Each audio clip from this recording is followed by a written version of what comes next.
All right, let's see if that does it. Switch over to chat. Can you see or hear me right now? Let me know. Excellent. All right. How's the volume level? Do I need to adjust the volume rocker at all? That does it. Yes, indeed. It's good to see everybody. Volume's good? Excellent. All right. Beautiful. Well, welcome everybody to Paleontologizing, and welcome to the St. George Dinosaur Discovery Site in St. George, Utah. I just got here this morning, and I'm excited to show you around and help get the word out about what's going on here right now. This is an emergency fossil excavation. Call it a paleontological salvage operation here. We're trying to excavate as many of these fossils as we can at this really important earliest Jurassic fossil site before the bulldozers roll in and destroy this. A crew of volunteers and paleontologists from a number of different institutions here. See some of them and get to know them today and over the next few days. So I'm here helping out as best I can, and one of the ways that I can hopefully be of special assistance is in helping gain attention for this whole project. So here we are. I'm gonna dig up St. George's Dragon. I assure you it's even cooler than that, Mayor of Space. But it's good to see you. If anybody's here for the very first time, then allow me to introduce myself real quick. My name is Danny Anduza. I'm a dinosaur paleontologist. A paleontologist, as hopefully you know already, is a scientist who studies fossils. As paleontologists, we're trying to uncover this grand story of the history of life on our incredible planet Earth. And dinosaurs are just the tip of the iceberg there. I work on dinosaurs. Dinosaurs are what I study, what I publish on in the scientific literature, what I dig up in the field, but I want to be very, very careful. Dinosaurs not Paleontology is so much more than that. Dinosaurs are just the tip of the iceberg, and we're going to be seeing some other fossil organisms here that are equal, and hopefully I can convince you of that too, despite being here. This might look like a remote spot, but it is definitely not. We're in the middle of St. George, Utah right now. There is the St. George Dinosaur Discovery Site Museum just across the street. Behind us are some houses over here. There is a local school. You can tell it's local because it's right there, you know? Literally. You probably don't get a good sense of distance with this camera, given that it's got like the infinity focus thing, but I could go from here. Not that I would want to do that. Just trying to get the point across that it's close. Yeah, there's a very busy road right there. It was a real pain in the butt trying to cross that to get here earlier. And here is the site. So this whole town of St. George is just absolutely littered with fossil dinosaur tracks, with the body fossils of dinosaurs, of early Jurassic fishes, all kinds of different cool critters here. Lots of plants and other ancient organisms. It's a special place. So that museum right there is actually built over a really important dinosaur trackway, so fossil footprints there. And there are more down here too. And we're going to be taking a look at some of them. And thank you for the support there, Golgan. I appreciate it. But yeah. So I saw Josh just went down there. He's kind of leading the operation right now. Andrew Milner, whom we interviewed on stream the other day, is he's taking a break, a much-needed break, after just, working non-stop for the past 2 weeks. Gotta make sure he doesn't get sick, so he's taking a day off today. But yeah. Hey there. Oh yeah, excellent. We've got our track from earlier. Would you like to? So you've seen this? I have, yeah. But thanks for bringing it up. It's probably Anemepus, so that's a plant eater. Ornithischian, yeah, very cool. That's probably the rarest dinosaur track or one of them, right? Well, we used to say they were real rare till Andrew and I found a great big track site out by the airport. And nice. It's the highest concentration of plant-eating dinosaurs anywhere. That's pretty impressive. In the world. I kept saying the United States. He goes, probably the world. There were hundreds of them all in one spot. Nice. With a couple of big meat eaters running through them. Probably obvious reasons. Right, yeah. So anyway, Very cool. I didn't know if you'd seen this or not, but Yeah, I was there when Josh picked it up. Yeah. Lively found it. So. Uh-huh. And I found one the day before, or a couple days ago. Same place. Right. And it's also probably Animepus. So Animepus. It can register kind of either way. It depends on if it's the Manus or the Pez. Oh, okay. And they also, to make it really complicated, and Andrew's trying to do, still working on that track site that we documented. Yeah. Because they go on 4 and then they go up on 2 and back down. I go, you're a glutton for punishment. He thought that would be good practice for him, but it's like, that just super complicates it. Right, Figure out a track way. It's like, Uh-huh. if you're following 4 and it's usually only a step or 2 at the most, where there's 4 and then there's 2. I don't know. Pretty cool. Would you like to introduce yourself actually to the audience? Because I know you've done are you live made a lot of these. I am, yeah, right now. Oh, I didn't realize. The chat is right there. So, chat, would you like to say hi? Hello, sir. Somebody says already. I'm David Sloff. I've been a volunteer with the Dinosaur Discovery Site before there was a building. So in 23, nice. I started finding, and I've been addicted to dinosaurs ever since. Awesome. But so I do molding and casting, and I'm one of their master trackers. Nice. And so anything that gets found, whether it's at Lake Powell or that, they come to me to when they want a mold made of it, and then always under a permit. Right. Why I can reproduce down to everything except perhaps on the page I can find. But I can definitely make the latex, basically the same stuff they use on Hollywood for face masks. Nice. And I can't do work like that either, but I can mimic, bone. I've done tracks that have skin impressions on them, and it comes out. Nice. Yeah.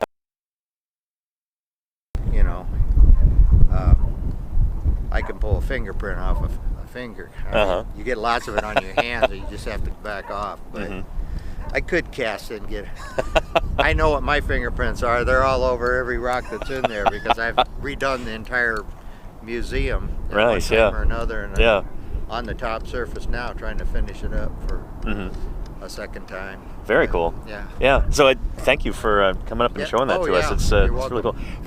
Maybe you could just tell us about how special this site is, given that you're local and you've worked here for 20 plus years. That's the whole point of me doing these live streams, is to try and get the idea across that this is incredibly special, incredibly scientifically important, and we need all the help we can get here. Yeah, it's pretty urgent. We are starting to get enough people that at some point we may have too many or have to prioritize, especially people that just want to come in and haven't filled out the paperwork and stuff, just for their own safety and for our liabilities also. But this is a really unique spot in the entire world. I mean, we got a snapshot of the ecosystem here that is not revealed anywhere else. Right. Because it's very early Jurassic, right on the borderline of Jurassic. And this is the time when dinosaurs were just starting to kind of take over the Earth. Like, they'd been almost bit players during the Triassic, but during the Jurassic, after that extinction event, this is their big break. And so this is a really important time to study because, it's at a kind of a transitional period in Earth history. Yeah, they used to just be food for the phytosaurs, which were the top predator, which got skulls. And they just kept getting bigger. But they were obviously in here for a really long time. We've got like 26 layers with tracks in them. So that means they were here for a long time. We don't know the event, what makes a layer, but it's when one layer dries out completely and another event happens, could be 2 weeks, could be 20 years, and fills it in again, and you get tracks in just about every layer. Nice. So everything's painstakingly slow, but we're waiting to get underneath our fish bed for the bed of tracks that's underneath that we just discovered. That was just the other day, right? Whole new track layer? Yeah. I happened to notice the pile of rocks there, and I was like, wait a minute. Right down there. Yeah. Or maybe this one. We've got several several piles. Just this pile here. They've leveled it out now because I had to go through it. Yeah. And almost everything I picked up had some sort of a marking on it. Nice. Yeah. They're not all worth collecting, but sure. We'll go through the next layer slower because we know that we'll find things that are going to be great and tell us what was going on at the time. Very cool. Yeah, David, I might want to enlist your help later when I go over. Point out some of those tracks because I'm mostly a body farm. A few track sites, but I have nowhere near the level of expertise that you do. So. Yeah. Won't call myself an expert. Other people do, but. Well, you know this site, and you. I know this site. It's kind of my specialty. I know enough to make me dangerous sometimes. Yeah. But, and there's still things I've not seen or still want to go see, but I'm usually too busy between making molds and casts for the gift shop. So much to do here, and for the walls of the museum that I don't get as far as I'd like to. But How long you lived in St. George? Moved here in 2002. Nice. Okay. I started in 2003. we came from Michigan. And, and when we moved here, a lot of it was undeveloped, and I couldn't go anywhere with my father where he wouldn't find dinosaur tracks around the parking lots. Yeah. And it's an amazing place, St. George. And because he's my father, I'm like, that's really cool, Dad, but I want to go. Yeah. But typical kid reaction. It's still like that. I can't go anywhere with him. Yeah. It's like, Dad, stuff. We're not here. So he's just that good. When it comes to tracks, you are. Can't turn it off. No, I know. I get it. That's my excuse, and I'm sticking with it. Right? Yeah. No, that's awesome, and it just goes to show what a special place this is. Never been here before. Been all over Utah, but never to this corner of the state. Well, you're lucky. Yeah, it's usually 114 degrees. I know. Yeah. It's really a beautiful area. Yeah. And I landed here kind of by luck, and been happy. And it's like, no, I'm never moving. I'm staying right here. Yeah. After being part of this, there's nothing else I want to do. Yeah. So. Travel and come right back here. Yep. Yeah, it's beautiful. I get that. Yeah. Well, cool. We're gonna take a look a little bit, but thanks so much, David and Dustin. Yeah. I can talk to you another time about that. Sounds good. Yeah, I'll probably call you over when we test tracks. Today I have to go to. So, gotcha. But I'll be here. Yeah. Day after day. Sounds good. Yeah. Yeah. Let me catch up to chat real quick here. Everyone comfortable at home? Yeah. Too comfortable, maybe. More comfortable than us, hopefully. The keyboard warriors. Yeah. Let's see.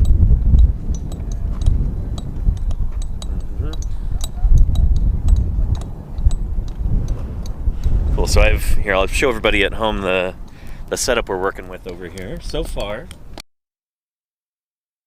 not used this for fieldwork streams yet, but so far so good.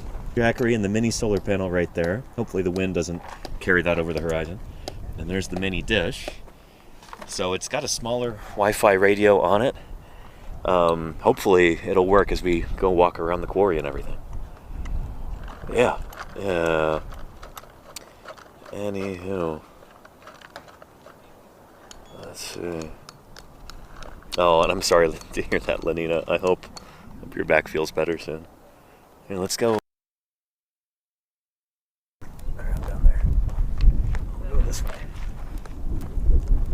This piece of equipment here, I would call this a backhoe, but local terminology, I don't know, to hear Jim say this would be called a track hoe, I guess because it's got treads on it, maybe? Anyway, this was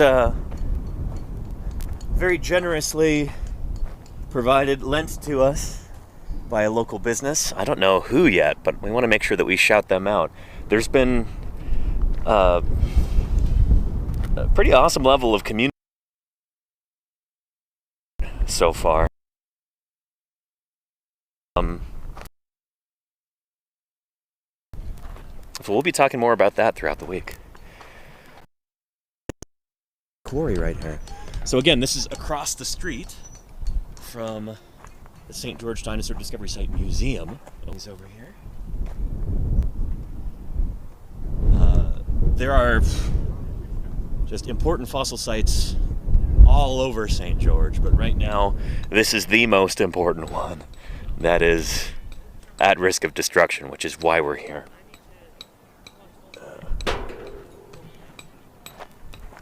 So just to give you a brief overview, that kind of greenish-bluish layer down there is yielding a lot of fish fossils.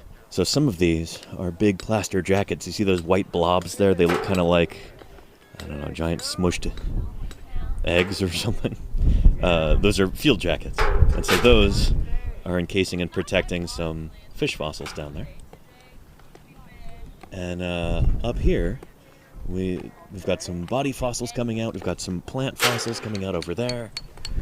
Important stuff. We've got some theropod teeth I might be able to show you. Really neat plant fossil from earlier. All that good stuff. So yeah, let's go take a look. Again, I just got here this morning. So I'm still kind of learning everybody's names, and I haven't even met everybody yet. But I'm just jumping right into it.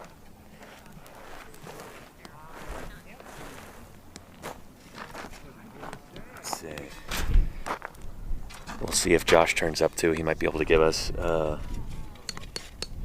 bit of an overview.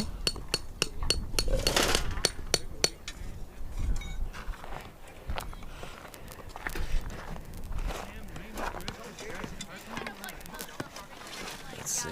This is where I was digging earlier. So basically showed up and picked a spot and just started to dig in.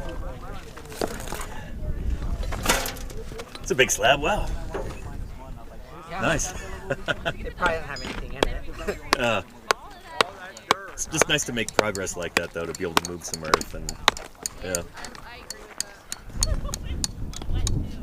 So, just to explain to everybody at home, just about anywhere over here could yield important fossils. Rather than going through it with heavy equipment, where we might just destroy things, we're trying to go through it by hand. So it's a lot slower, but you don't wreck stuff doing that, hopefully, if you know what you're doing. So a lot of the folks here are paleontology students or paleontologists from different institutions. And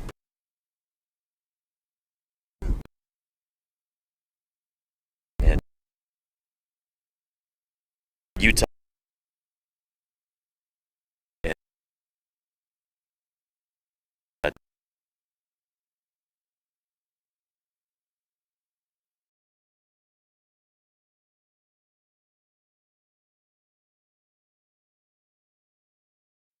Might be here for 3 or 4 days. I might be here for 2 weeks. I gotta figure that out. Yeah, it's a good feeling to have some flexibility there. But yeah.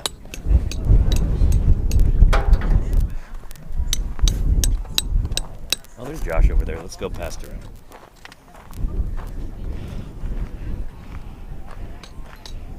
All right. So when I was supposed to be working in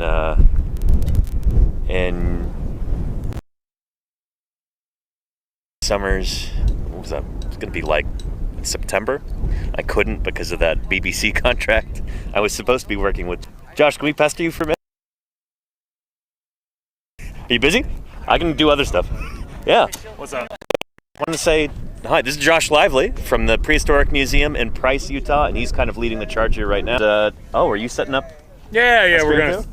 All right. We're gonna stick something up there so folks can see the whole awesome excavation. Yeah, can we get a shout out for the what's the channel called? Is it Prehistoric Museum? Yeah, it's just Prehistoric Museum. Let's get a shout out for that. So yeah, awesome. Yeah, we'll be set up once I find something to cover my phone with. Gotcha. Yeah. Cool. I have something floating around, but yeah.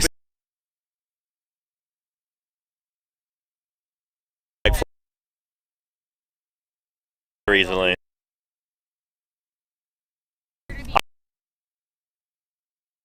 Or something.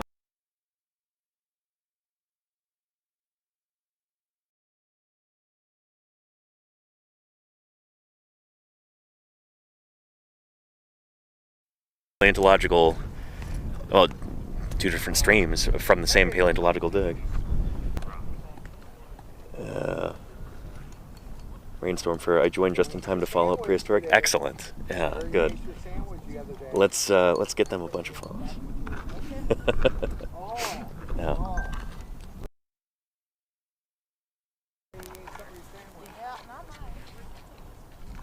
Let's see. How you doing? Here. Anna, can I bug you for a minute? Yeah, sure. What's up? Hey, just wanted to say hi and you've been working here for a minute now. Yeah, just a bit, yeah. Yeah, nice, nice, cool. Yeah. Again, I just got here this morning. Do you mind giving us a brief overview, better than I could? Yeah, so I mean, when all this is just insanely cleared out, when we first got here, we were just doing it by hand with shovels and whatnot. Yeah, yeah. And then just about, I want to say it was Tuesday or Wednesday, nice construction crews coming in, and they've just been helping pull away all of this rock, making this giant hill that you can see behind us over here, and really just helping us get down to these green layers where we're finding the fish. And in fact, you can kind of see there's bits and pieces inside of here. Nothing too exciting. Are those pieces of like basically just kind of looking at little iron concretions down here. Oh, okay. They kind of going to be holding a bunch of different just fish bits, mostly scales. Okay. I pulled out some okay scales, just. Oh, nice. Perfect timing. Then. Yeah. So you can see this one's really cute. This is fully complete. Really, really tiny. That, yeah. So these are going to be from our semi-anoded fish. Nice. And so then, things like those old illustrations of like baryonyx pulling fish out of the water. Well, they called them lepidotes at the time. It's the same kind of fish. Now I think they call them schienstia. Yeah, and they're really closely related to our lepidoted fish today, our gars. Cool, yeah. Yeah, and then this little scale right here, maybe a dorsal scale. So from right at the top, it has that really cool prong coming off. Yeah. So always really exciting to find those, but just really tiny scales today. Very cool. Okay. Nice. Yeah, and then in these layers up here, we've actually been finding bone, which has been really exciting. So dinosaur, which is really, really cool. We found some teeth actually. And then yesterday they found a tooth that may be crocodilomorph, we're not sure. So pretty exciting. I don't actually think we have any crocodilomorph teeth from this site, just other sites. And then lastly up there, they've been working, we found a plant layer really recently, which is way higher than they've ever found any plants before, so it's super exciting. We've just been slowly pulling them out, but they're really fragile, so nice, yeah. I've been having to super glue one today back together, and it's been an effort. Yeah. Could we go take a look at that? Or maybe we can go okay, see cool. that real quick. Yeah. Let's hope the signal holds. I haven't walked over that far yet. So cross your fingers, chat. Yeah, I was waiting for tracks to come up. All right, guys. A lot of fish. All right. See that one over there? Pretty broken up, but this is gonna be impression of a the bases down here, and it extends up this way. This is also part of it up there. Very cool. So kind of think like evergreen tree, pine tree. Those are conifers. So really exciting to find this stuff because it's rare around here and just really gives us a good look into the ecosystem. Very cool. Oh, you're gonna work the weekend? Thank you so much, Hannah. Yeah. This is,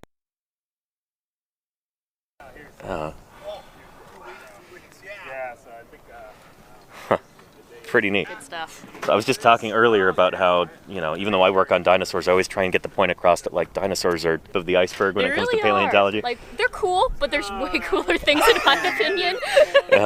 Like, we're finding just all sorts here, even invertebrates, too. We're finding little tiny things, conch-ostracans, clam shrimp. Oh, really? People, I know them as. Okay, yeah. So we've just got a whole list of things here. It's really, really nice. Awesome. It is pretty cool to get like a snapshot, a sample platter, as it were, of like the different organisms that were living in this environment. Yeah, very, very cool. Makes me wonder like how many publications are going to come out of just this, Yeah, I mean the current publications now are pretty slim, right? Where there's just basically whatever was done 20 years ago. So we're hoping it'll be really nice to get some cool stuff. Many like early Jurassic sites around the world that record ecosystems like this, so that's early Jurassic is just not very well preserved, and this is really one of the better sites that can glimpse into kind of what's going on at that time. Right, yeah. Cool. Well, thanks. I'm gonna go float around a little bit more and have some fun. Yeah, absolutely. Let's see. Casey says, so cool to get a dig stream before summer too. I know, right? Wasn't really expecting that this year, but here we are.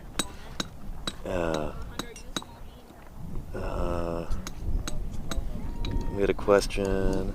Oh, and Andrew's here in the chat. Andrew, good to see you. Yeah. Banana Benoid says, how do you identify layers when the landscape isn't flat?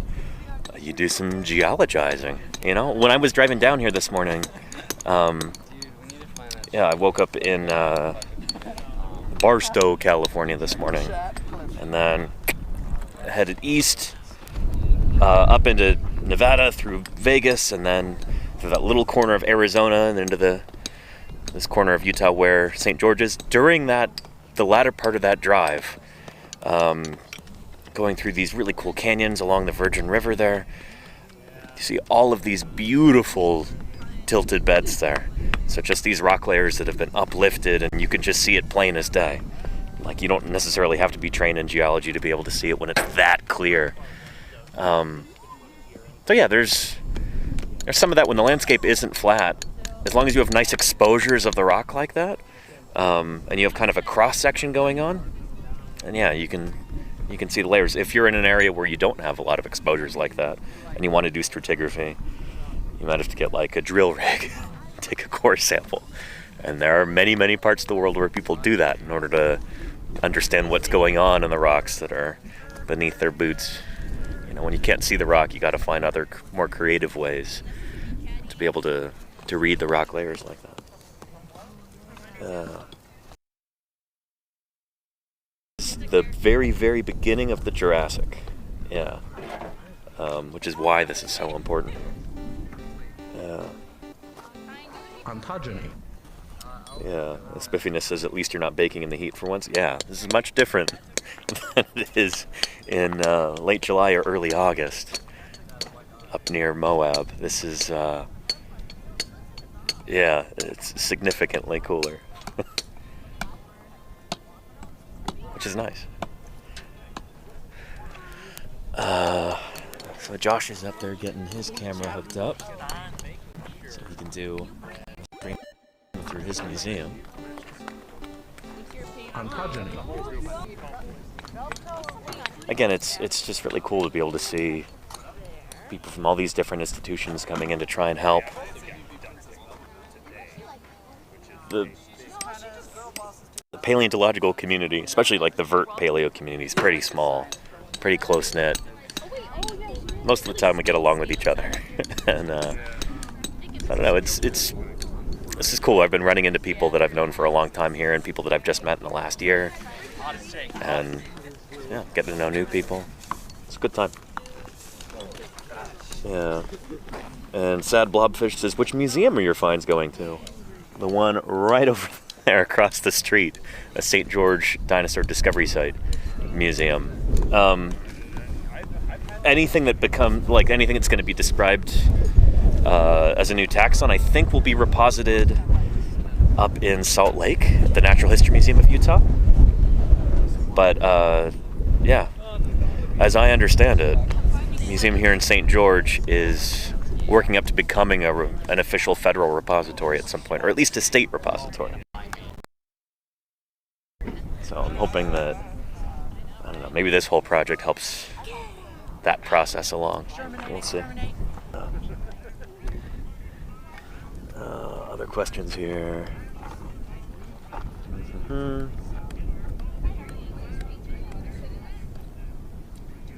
Yeah, and yes, indeed, RC Maniac. This site is going to get bulldozed. That's the plan, at least. We don't really have any control over that, but what we can do is come in here and excavate as many fossils as we can, collect as much data as we can, try and gather as much scientific information as we can before this becomes a construction site. So it's, not the best of circumstances to be digging under, but we're making the most of it, Well, I'm glad you're here.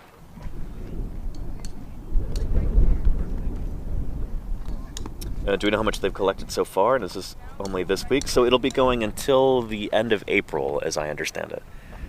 Well, that timeline could change. We're working with limited. Yeah. Anywho.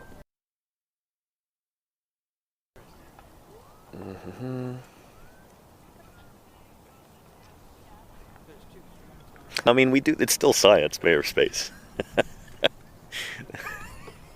But yeah, luckily hopefully the days of bitter feuds like those of Marsh and Cope are gone. But yeah, got this key mess time. Yeah, Miss Caprico. Yeah. And Beats International says, was this site known about before the construction revealed fossils? Yes. Yeah. We'll be getting the full story about that maybe tomorrow on site. Andrew, who's curator at the museum across the street, this is his whole project. He took the day off today because he's been just, at a full sprint, let's say, for the past 2+ weeks. Just running himself ragged being out here. So he was feeling a little bit under the weather yesterday afternoon, decided to take the day off today, which he absolutely deserves to do. But yeah, he'll be back tomorrow, and we'll get to hear things straight from him, so that'll be good. Anywho, I'm gonna get some water real quick before I forget.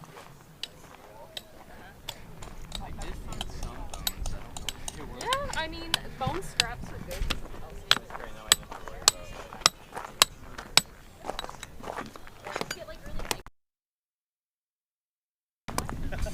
Alright. Josh over there setting up.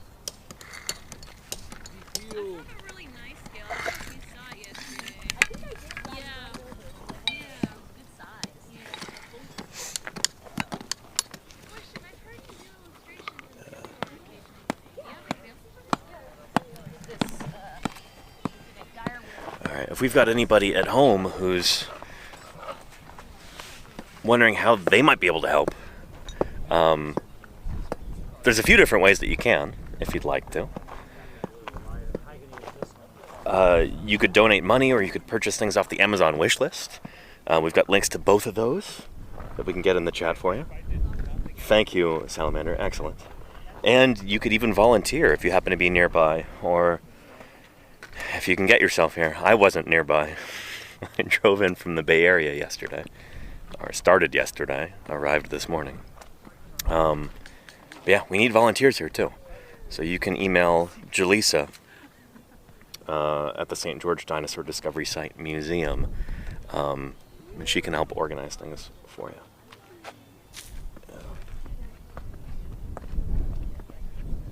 So yeah. Ms. Art Rule says so many volunteers, that's awesome. Yeah, and I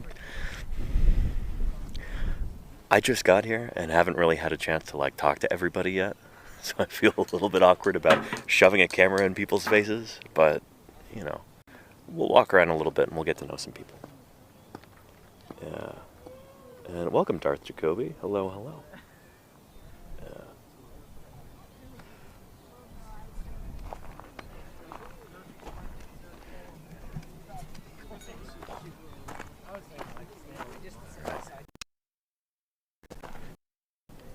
Hey, maybe we can bug Hunter for a minute. You got anything there? Not anything interesting. It's like a little fish rib. Yeah. Sorry. It's better than nothing. I just set it aside because I thought it was cute. Is all. It's Let's not. see. Right there? It's this little. Oh, tiny that guy. little Okay, yeah. That is small, It's yeah. not real much of But again, anything. better than nothing. Yeah. Very cool. Yeah, I just mostly stick in scaler there as I find them. Yeah. Look at it again later. But When I'm digging over here, about how small do you think I need to get the rocks before I discard them? I kind of get them down to about this size. About like that? or maybe- Okay. Yeah. Cool. Then it's kind of diminishing returns. Yeah, for sure. Yeah. Cool. So Okay. yeah, you can get a little bigger than that probably too sometimes. Nice. Center one pile. So do you mind if I set the camera down and work here and then maybe ask you some questions too? Let's see how much I can distract you without being too much of a nuisance.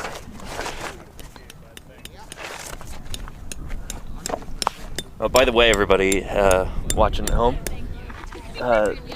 this is Hunter here, who is the lab manager at the museum?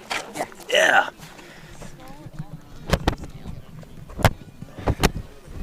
So one of the people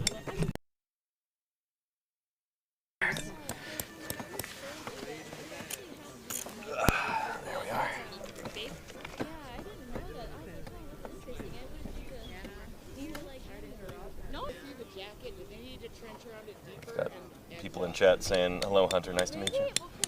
Hi. We got the Hunter fan base. Yeah. Oh, oh boy. I hope this is a good angle here.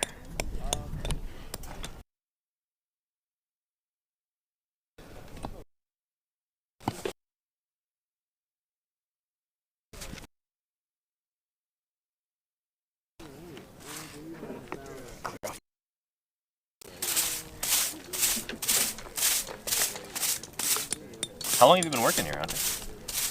January 2023. Oh, okay, nice. In the lab the year previous to that, which was my last year of my undergrad. So. Gotcha. Cool. Can I ask where you went to undergrad? Just up in Cedar City at SUU. Oh, nice. Okay. Biology. Cool.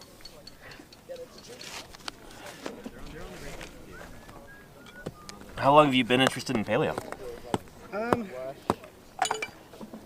Well, like any kid, I really liked dinosaurs and stuff. Oh, yeah. And I told people that I was like, oh, I could be a paleontologist. Then some people in my life told me that would be boring, and so I forgot about it for a long time. And then, Oh, shoot. And then, partway through school, I was doing biology and didn't really know what I was going to do, and then became interested in paleo again and switched to geo for that reason. So Nice. Not quite the same as everyone else. I kind of like had a resurging interest in it later on while I was in the middle of college. So I think that's true for a lot of people. Not everybody's, was the dinosaur obsessed kid who never grew out of it. That was me, but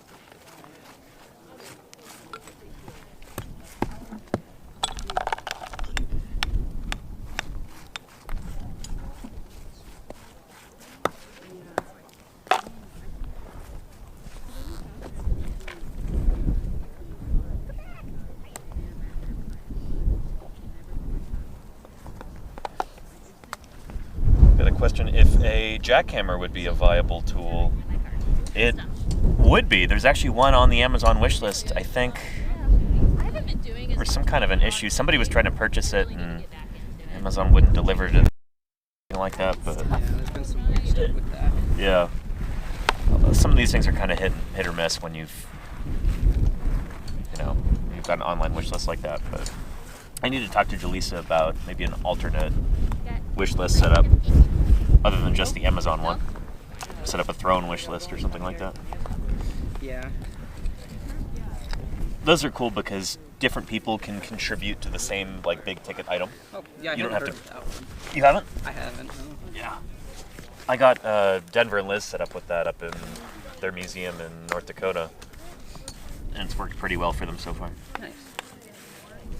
Yeah, we kind of toyed with the idea of if we'd be able to set up gift cards through the Amazon thing that were labeled with a purpose they were going towards. But Yeah. I don't know where that went. I'm not really in charge of any of that. I don't. And there's just so many other things going on too that Yeah. stuff falls through the cracks. I get them.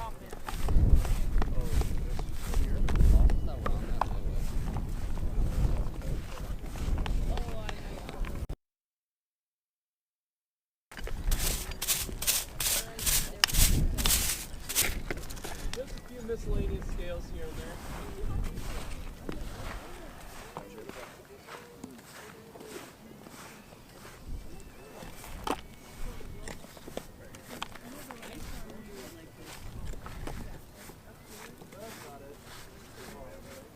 I've got a question. Have you found any dinosaur eggs?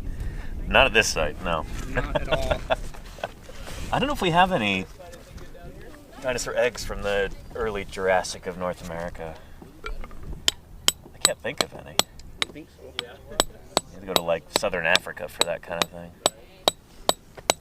Got massive spondylus nests from there.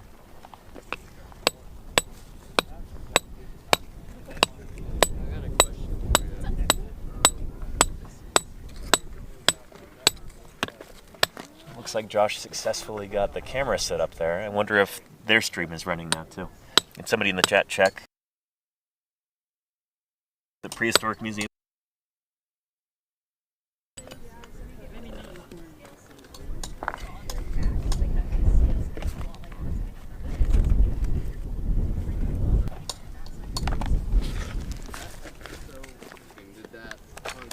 to the animal, or did it stick out? It would have stuck out like this, but it would have kind of folded back a little bit. It wouldn't have really been certain. Okay, so they basically just look like that, but they weren't. Copyright behind is crazy. It's like changing. I'm sick of it. Yeah. I had a dream that I found the nicest chocolate ever. That's your dream? No, I live. Dream at night. Like I don't dream about this. Like, daydream, but like I dreamed it. It was weird. I'm not particularly in.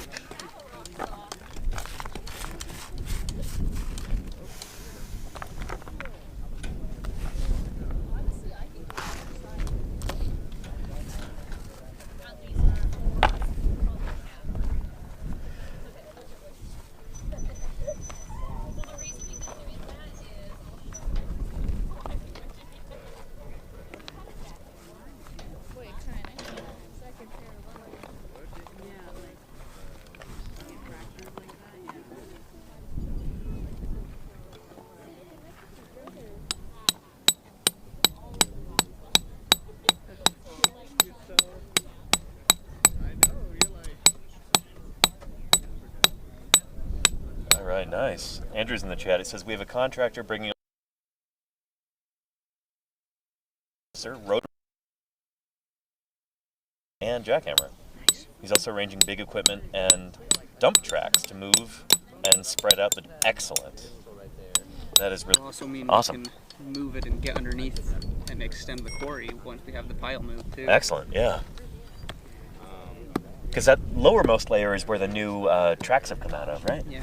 Nice. And even these upper two layers, you can see them dip straight under the pile. Uh-huh. Moved. Right, okay. Here, let me show everybody at home what we're talking about. So that is this giant pile of debris right there. And right now there's no way to get rid of it. I guess we could have 100 people with buckets just working for hours and hours and hours. But that's not really feasible. So bringing in heavy equipment, and maybe a dump truck or some way to move that out. It's going to allow us to actually extend this layer over here and see what we can find.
Got a scale over there?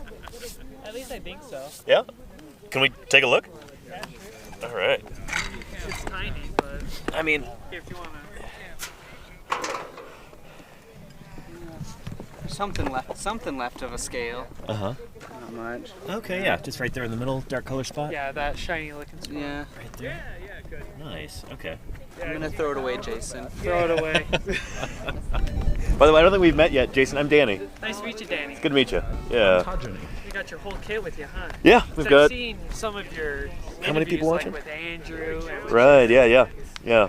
We've got 297 people watching right now. Oh dang. So, yeah, this is how I make my living, is doing live streams like this. So. Oh, it's sick. Yeah. Come out. Exactly.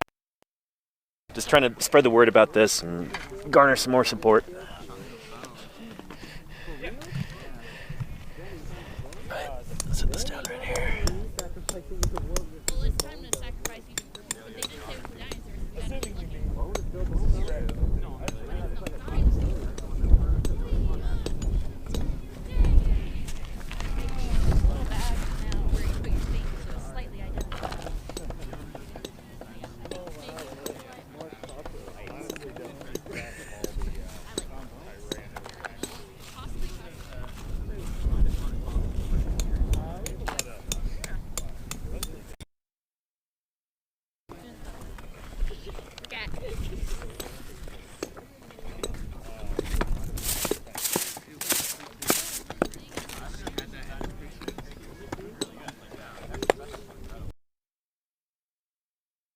We don't have anything.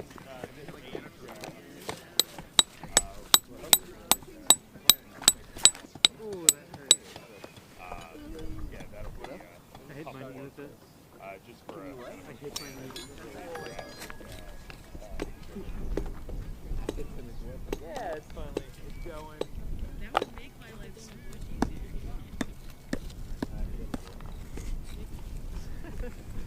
The rock camera is an activity.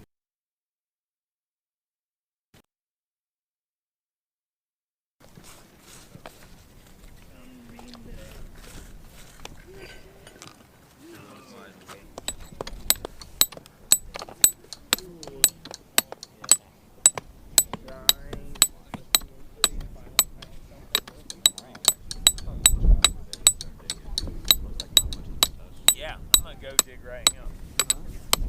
Oh yeah. Ah.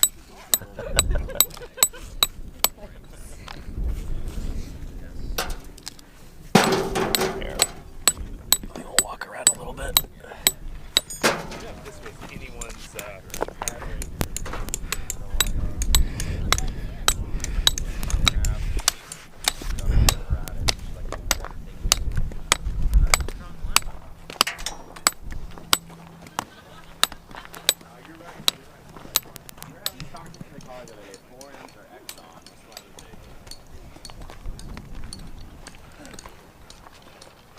What you looking for, Josh? my hammer and all the stuff I was.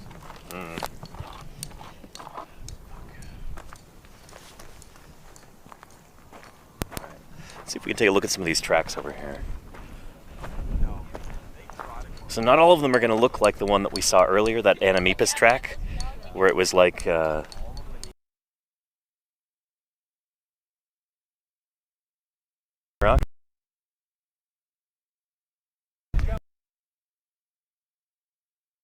A lot of these are going to be a little bit less distinctive.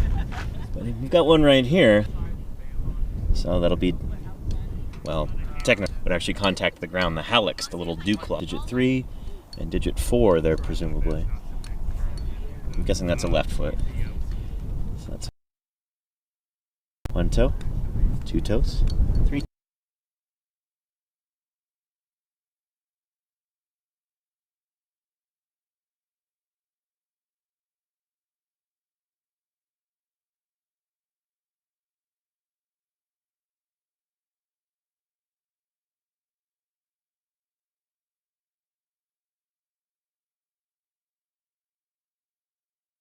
Let's see here. And not all of these are going to be tracks. Some of them are going to be fossil burrows. They're going to be impressions left by fish swimming along the bottom, stuff like that. That looks like a track right there. Here I've got middle toe, outside toe, another outside toe. Right there.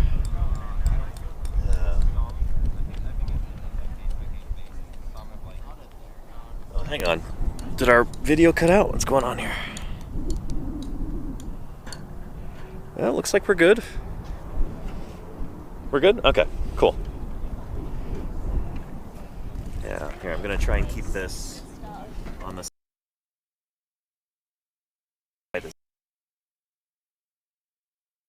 So I'm not putting my body in between there and blocking.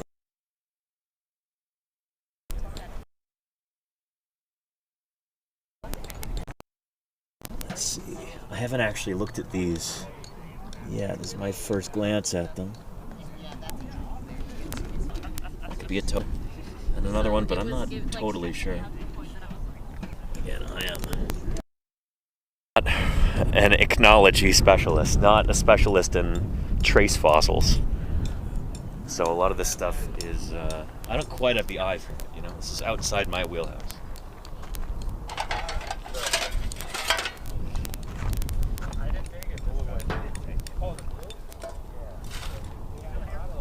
Yeah, maybe we can ask Hannah to interpret some of these for us real quick, because she's going to know this a lot better than I do. Let's see. See if we can go bug her. You know what? This here, I can move these and I can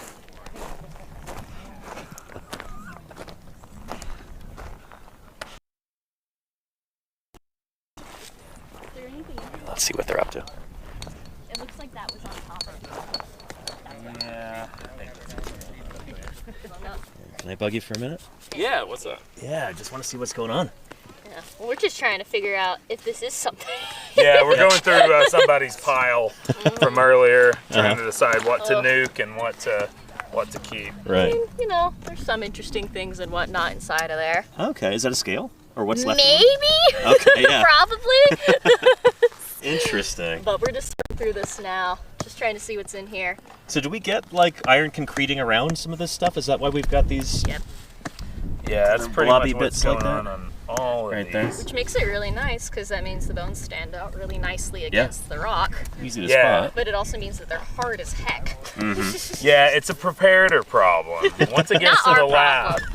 But for us, oh wait, we're starting to hit some of this red. Then great, we can start slowing down. We got a signal that we're getting close to fossils. I mean, there's like... I almost get the feeling like we could do well with a bunch of buckets here at the site. We've got a bunch, but we've been kind of just piling random scales potentially for the museum giveaway. Okay. Or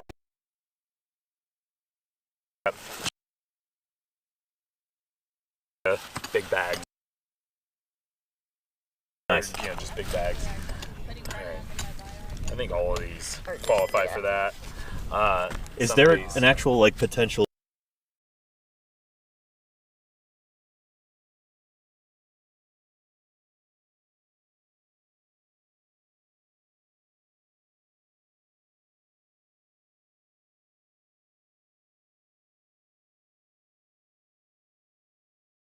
slab? And I was like, I Really meant to do that. It's exactly what we wanted. yeah. Okay. I'm But, gonna hold this so nobody steals it. Like There stick you it go. under my armpit, make it for 9 Knee days, pads, highly and recommended. yeah. Let's see.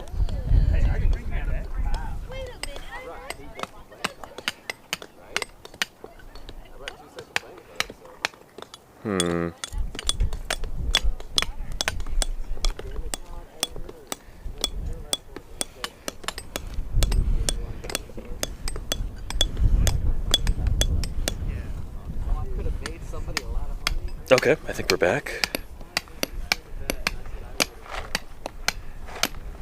Yeah, sorry about that, everybody. Satellite internet is not always the most reliable. Even though the dish is right up there, the signal's got to come from space. You know the drill. There's a lot that can go wrong along the way. Pile over there. I've got some nice And how many people are at the site today? That's a great question, Jazzy Cat. Let's go up there for a second and let's do a rough head count.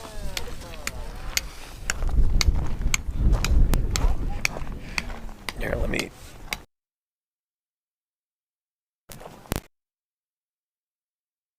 So, there we are.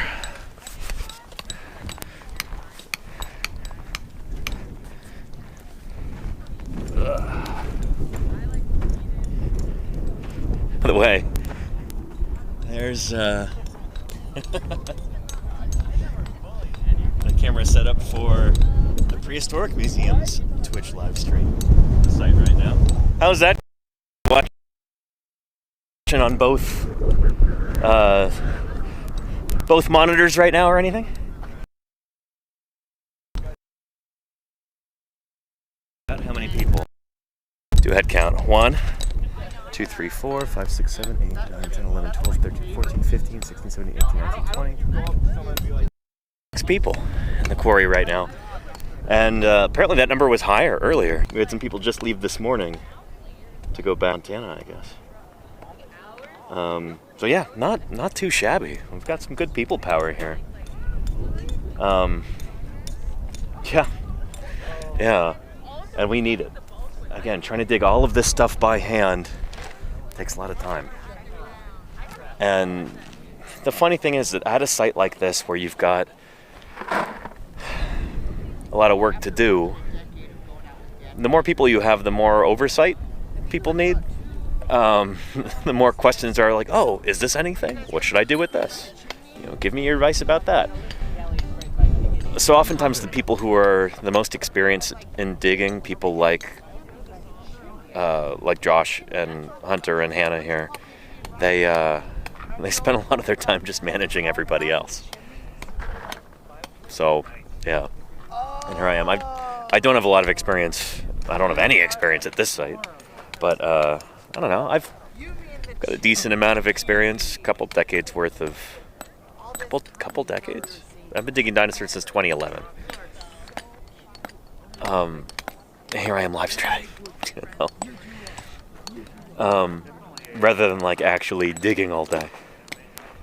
And that's okay. Again, we're just trying to garner support, bring attention to this project. That's the best way that I can help out with right now, But it is kind of a conundrum almost. It's like your most experienced people are the people who are not getting to do very much digging. Anyhow, yeah. Yeah, Casey Smart says, I imagine things like tracks and drag marks would be hard to identify for a newbie. Yeah, absolutely. That and also just like the body fossils. So a lot of the actual bits of critters that we're going to find here, bones and scales and everything else, they're going to be from fishes.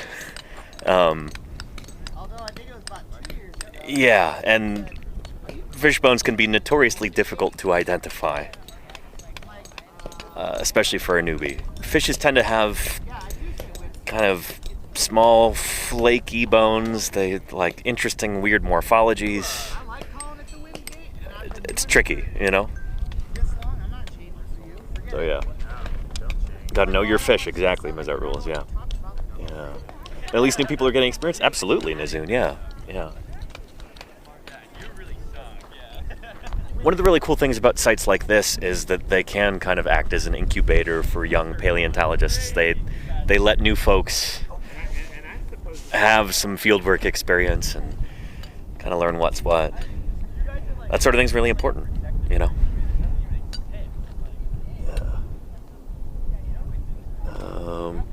Hey, nice shirt. I appreciate that. Good to see you. Devolved says, how many fossils on average get destroyed by digging versus preserved? So at a site like this, because we've got to work so quickly, we got to move through that rock pretty quickly. So we're kind of high grading through to a certain extent. That's not the way we want to do it, but that's the way we have to do it. So yeah, here a few things might get dug through, It's a lot better than if there were, a tractor plowing through it. But yeah, that's the whole point. That's why we're here, is that this area is going to be just bulldozed for a construction project. So we're trying to do whatever we can while we're here, Yeah, and Aragorg, hopefully I just answered that question for you. Yeah, this is going to be a construction site at this point. Unfortunately, it looks like it's going to be destroyed, so we're trying to get whatever we can out that's scientifically important before that happens. Yeah.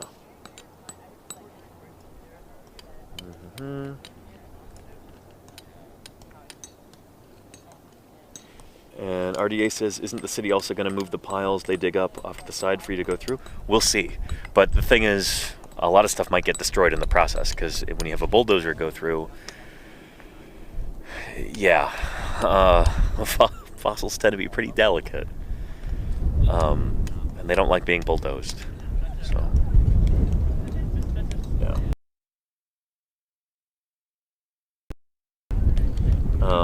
I need to come up with like a command prompt for this.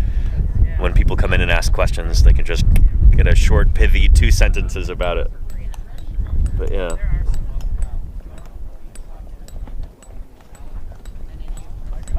M Radio says, how much time do you have? A few weeks at this point. Again, it looks like bulldozers might be rolling it up. We don't actually have like a date on that. We don't have a whole lot of information, but it's imminent.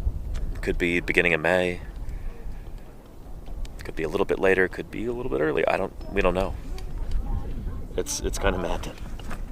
Yeah.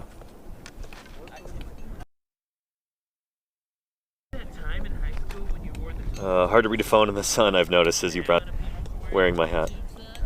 But yeah. And Cirque, this is the same dig that's on Prehistoric Museum. Yes, indeed, Cirque. Do you follow them too? The camera's right over there. Look. I can go stand in their stream.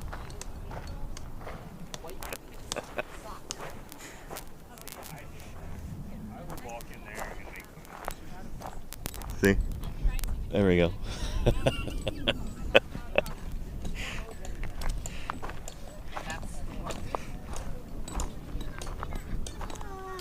Yeah. And I'm not super privy to the talks with the city right now, Petrodactylus, but yeah, we'll see. Again, Andrew might be here tomorrow. He might be able to speak on that. But at the same time, it's like, yeah. I just got here, you know. Andrew's in chat, Clearburr, yeah.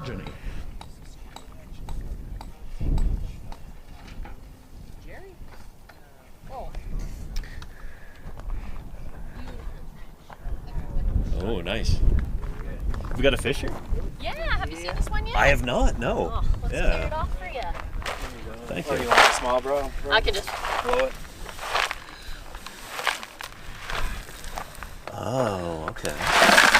This one's really, really nice. So you can kind of, yeah. Oh, you're good.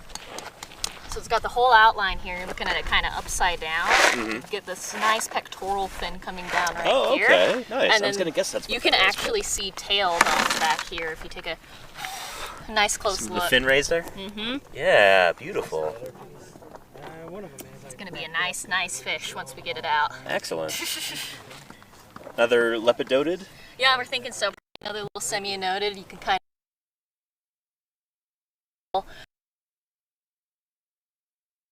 in there, those diamond-shaped ones. Uh-huh. Very cool. That'll be very nice. And this is Exciting. the top of it. Started peeling it off.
Okay, I think we're back. Let me double check. Let's see. Okay, good. Yeah. Anyway, Hannah was just about to show us some of these tracks here, because I don't know what I'm looking at yet. Yeah, and so you can kind of see like this one right here. This is swim tracks. And so as dinosaurs are kind of swimming through the rivers around here, their claws are going to be digging down into that sediment. That's going to then looking these natural casts that we see. Gotcha. Okay. So we're looking at basically a positive here. Exactly. And that's what pretty much I think all of these are just going to be those natural casts. Nice. Okay. Which is nice. I know, right? There's some really neat ones. Amazing. As I understand it, St. George places that like actually had dinosaur swim tracks. Yeah, So pretty much as far as we know. Another place I know of is Lark Quarry in Queensland, Australia. They have some there. Oh, I didn't know they had swim traces. But Very overall, pretty rare stuff. Yeah. There's some ones where you can see like they were able to kind of step in a little bit, but the water's still running, so they're not able to get like a good grip. Yeah. This one's like actually like most of a track, which is quite nice. One toe going that way. You got your middle toe here. The other toe's been broken off. Let's see. I've got a question. Dinosaur swim? Yes, indeed. This is one of the reasons why we know that they did. Before it was, as I understand it, you know, it had been speculated that, yeah, of course dinosaurs could swim, but we didn't have direct physical evidence of that. Now we do, which is pretty cool.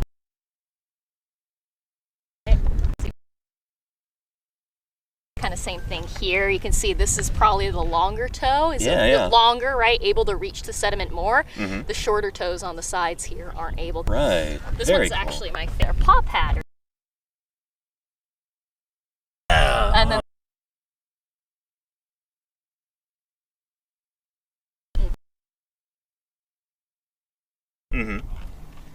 That is so cool.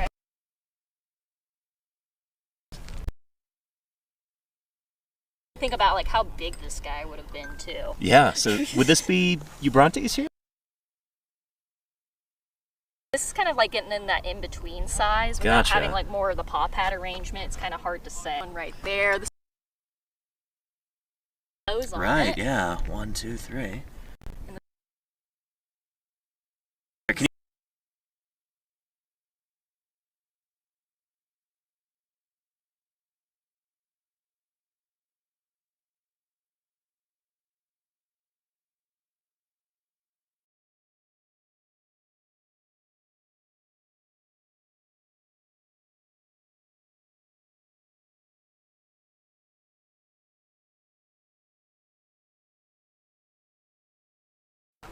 Oh, hang on. I think the cut out again. Is it my signal or what is it? There's like a million different things that could go wrong. So I'm just trying to figure out which of them it was. It's back. Okay. I think it's just that we're a little far from the router. Yeah, it's just, and if I remember correctly, these were all just pulled out right below this fish layer that we're working on too. Thank you so much. Yeah, I no really worries. appreciate your time and your expertise. This is great. I love it. Let me know if you need anything else. Yeah, thank you. So again, I'm not sure how much of that we lost because of the signal issue. Here, one of those tracks is right here, and it is beautiful. You can actually see some of those pads right there on the bottom of the foot, and then the claw marks. You got that? Yeah. And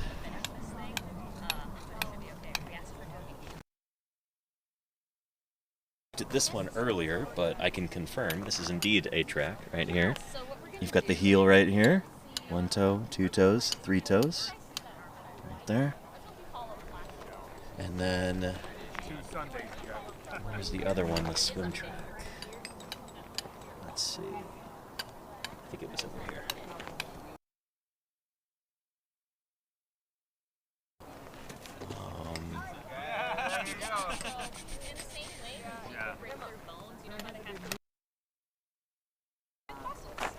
Where was that?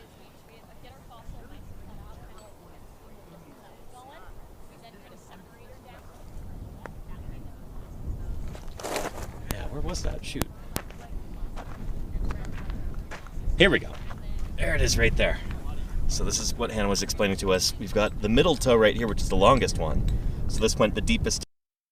And then you've just got the ends of the other toes. So this would be digit 2, digit 3, digit 4. So digit 2 and 4 are shorter than digit 3. And so they're just kind of barely like this. And then the middle toe is leaving a deeper scour right in the water, kind of half floating there, and then just kind of digging into the mud a little bit as it's swimming. So cool. Yeah. And Andrew says, I can't wait to show everyone what's in the museum tomorrow. Wait for that, Andrew. It's going to be great. Yeah. And it's cool. We've just been like getting visitors kind of trickling in and out all throughout today, which is really neat.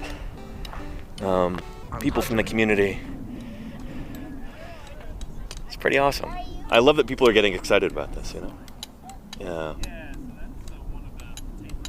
Yeah. Community Time says that's so cool, especially since you just did the stream about it. Yeah, that's what I was trying to do, trying to lead up to these fieldwork streams here, trying to give everybody some background information so that everything feels more meaningful when you actually see it live, you know. I was going to say in person, but, you know, you see it live on stream with me here in person. And how's the weather? You beat the 120s? Yeah, Frozen Yak. It's actually really nice out right now. It's probably in the high 50s, which is just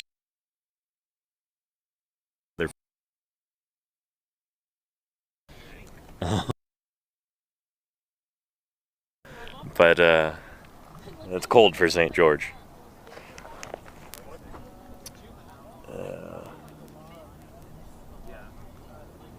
Let's see if you're there. Ontogeny. SAINT. I'm curious too what the weather is. Mm-hmm.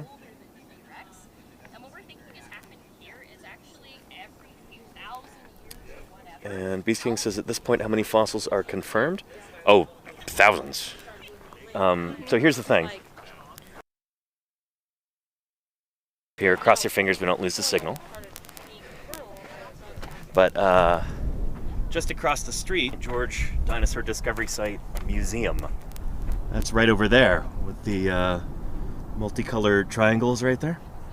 So that is a building that's built over the top of some dinosaur tracks of other organisms, all kinds of cool fossils that are still in the ground.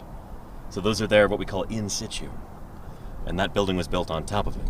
Again, that's what, about 200 meters away right now? Pretty darn close. This site right here is, you could think of it almost as a continuation of the same site. And there are sites like this across St. George place. Like, this area is just teeming with important fossils. A lot of them dinosaur tracks.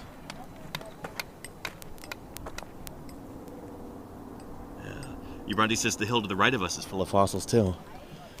Right up there. Yeah. Oh man. This really is, it's such a special place. This is my first time in St. George, and I gotta tell you, it's pretty amazing. Just a wealth of fossils here. So the idea that people from the community are dropping by and kind of taking a look around. Hannah's talking to some folks right now, actually. Really cool. People are getting to experience. So special. It's one thing to the museum and see everything all laid out, like, yep, here it is. It's a museum. But to see it here, outside of that context, I feel like that kind of hits different, you know? It's a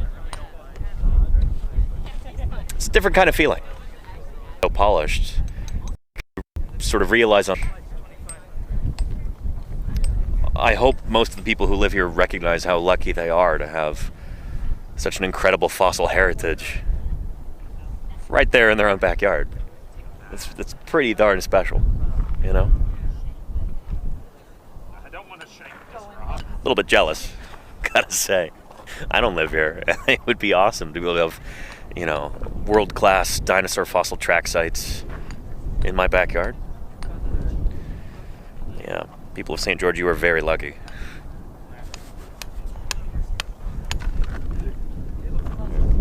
I'm gonna check on my setup real quick here, make sure that we're not gonna lose internet because the battery died or anything. We're at 89%. Okay, we're doing okay. It's just about sustainable for the rest of the stream, I think. Yeah. And will Danny move here? I'm not going to be doing it, Care Bear Run. I've got a lot of stuff keeping me where I am back home in the Bay Area. But this is a wonderful place to visit, and I'm really glad to be here. Yeah. And hello, pizza guy. Hello, hello. Heads up! Oh boy. What the hell? I bet there's an emergency chopper. Huh. Yep, okay. Here comes the dust devil here. I'm gonna hold the gear in place so it doesn't fly away.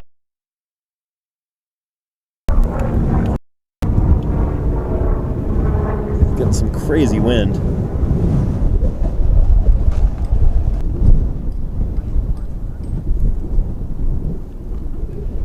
Okay, hopefully that was the worst of it.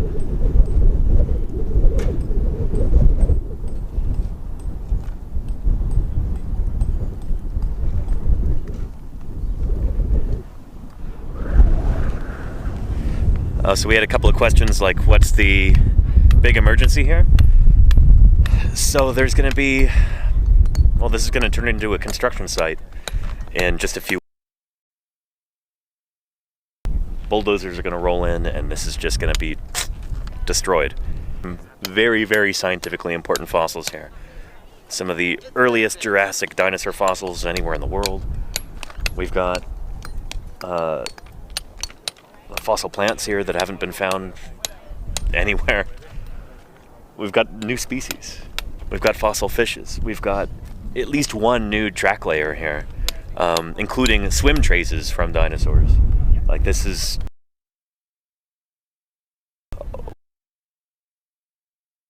site.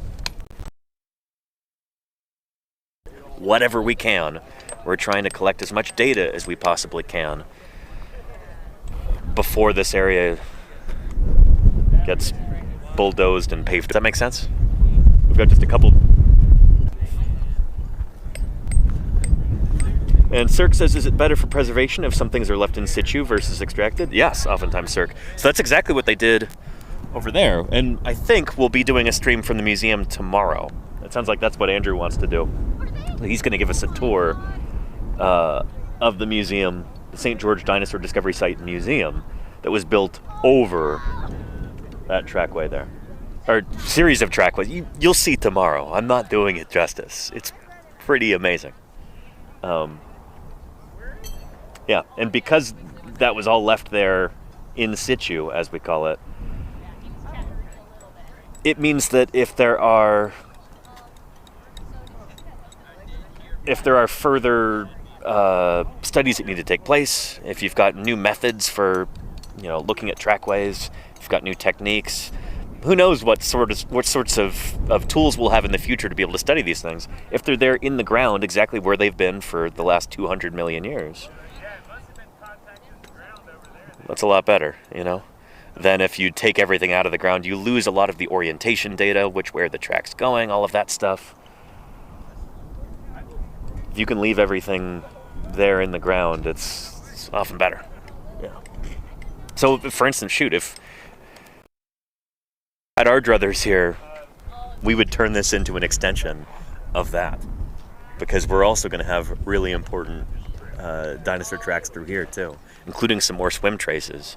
It'd be awesome to be able to, build a building over the site to protect it from erosion and let people come in and visit and turn it into like an interpretive site like that. But it doesn't look like that's going to happen. It looks like this is just going to get bulldozed. So anyway, yeah. I wonder if anybody knows that both of the porta potties that we have over there just got blown over with all that wind. I heard some exasperated words behind me. I wonder if... Okay, yeah, they're aware. Hunter's making a call.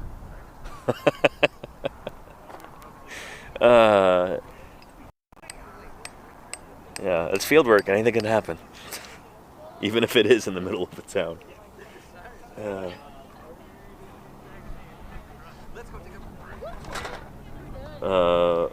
Were either occupied is the question. If they were, I don't think they would have blown over, thankfully. But, yeah. I'm glad they didn't implode or anything.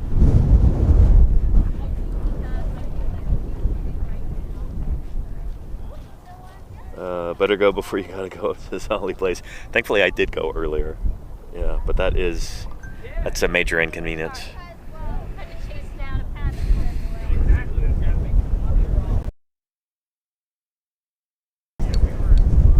I don't know what the standard procedure is for that. Do we tip them somebody? I don't know. Yeah. You brought these, Andrew says we also have a major storage problem at the site. So many fossils, not enough space. Yeah, that's the thing, is that if we had, I don't know, a decent metal shed, or even like a storage container, like one of those, ocean shipping containers or something, that would be a godsend. If anybody watching right now happens to have a spare shipping container at home or at work, and you want to send it to us here, we would be eternally grateful. Yeah. We'll be talking more about this throughout the week, I'm sure. Can't really say I do, says Petrodactylus. Well, I appreciate you thinking about it at least. Take an inventory. Gotcha.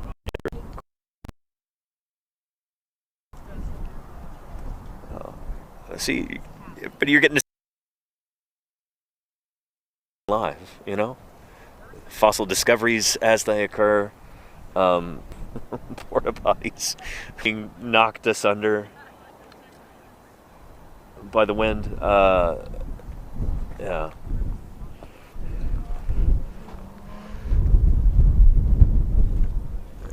Here comes some more wind.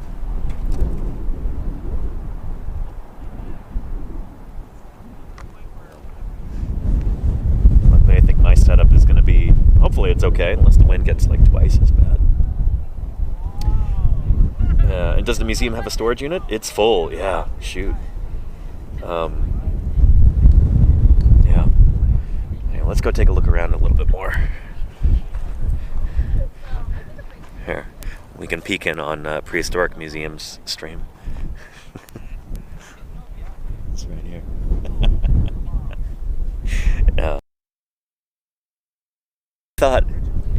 You thought my fieldwork streaming setup was janky.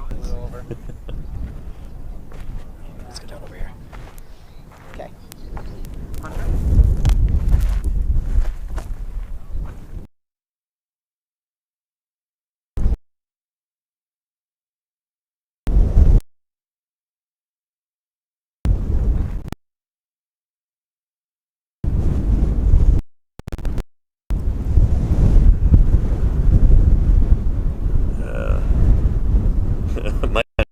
Right there, says Casey. What's that?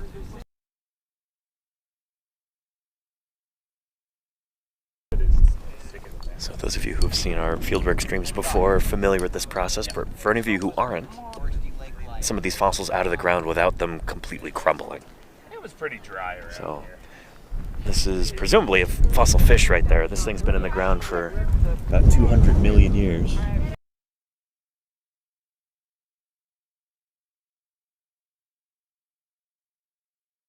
And as soon as you expose it, as soon as it's exposed to the air, like, it starts to break down a little bit.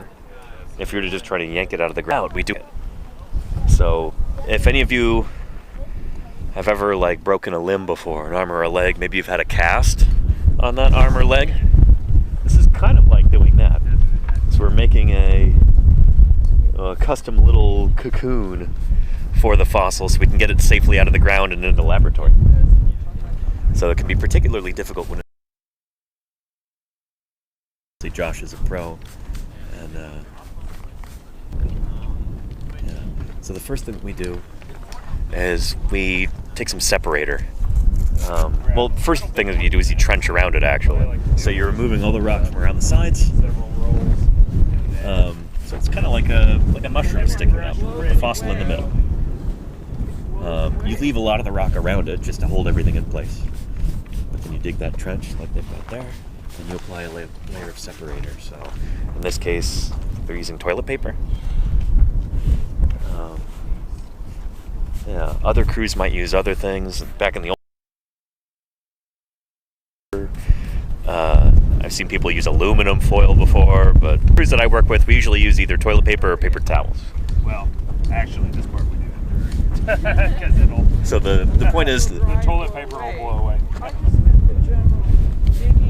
Yeah. So this is the layer of separator. So you don't want like the plaster of Paris to go because it'll stick to it. You know, it gets really difficult to prep off. You want a nice.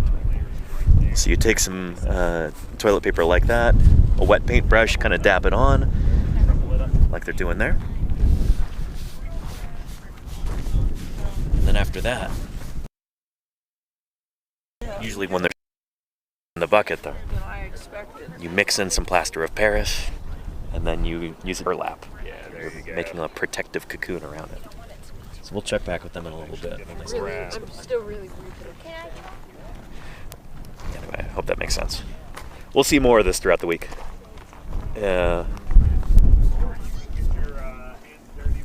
And someone's on the way to take care of the toilets. Excellent, Andrew. Great.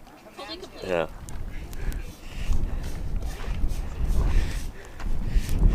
Yeah, hopefully there's not too much of a mess.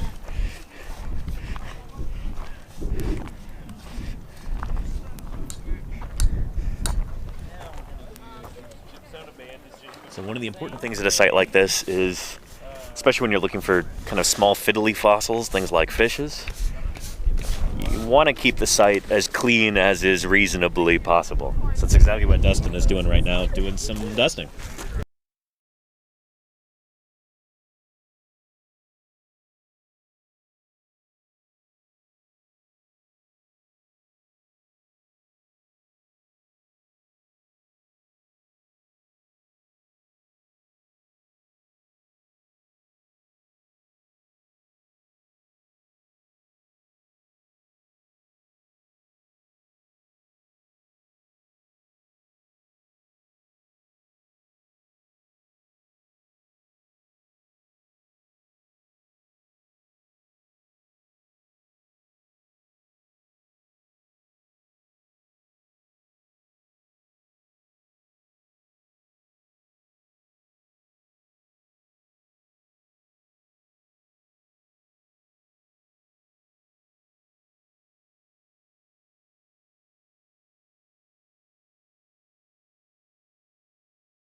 Okay, good.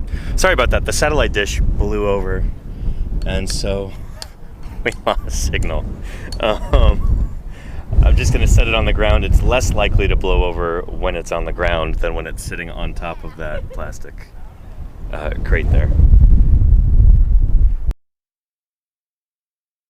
Sound? Oh, goodness. Hang on a second.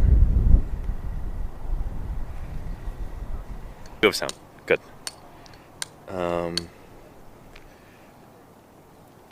Yeah. Quake Cat says, are you at the school site? Maybe? That's the school right there, I think, if that's what you're referring to, Quake Cat. So, yeah. I don't know what the official name for the site is. Of course, that's the Dinosaur Discovery Site Museum across the street. I guess we've just been calling this the electrical substation site, or the substation salvage site, because that's why this is an emergency dig, is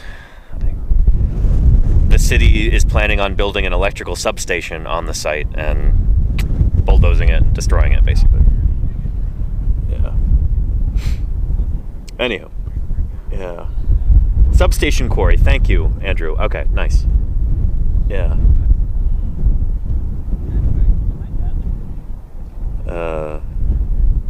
Yeah. School is yellow and named Cat. There you go, Geek Store, yeah. No, the school's over there. This is a piece of heavy equipment that has been very generously lent to us by, I don't know which construction firm to thank, but I am very grateful. We all are here.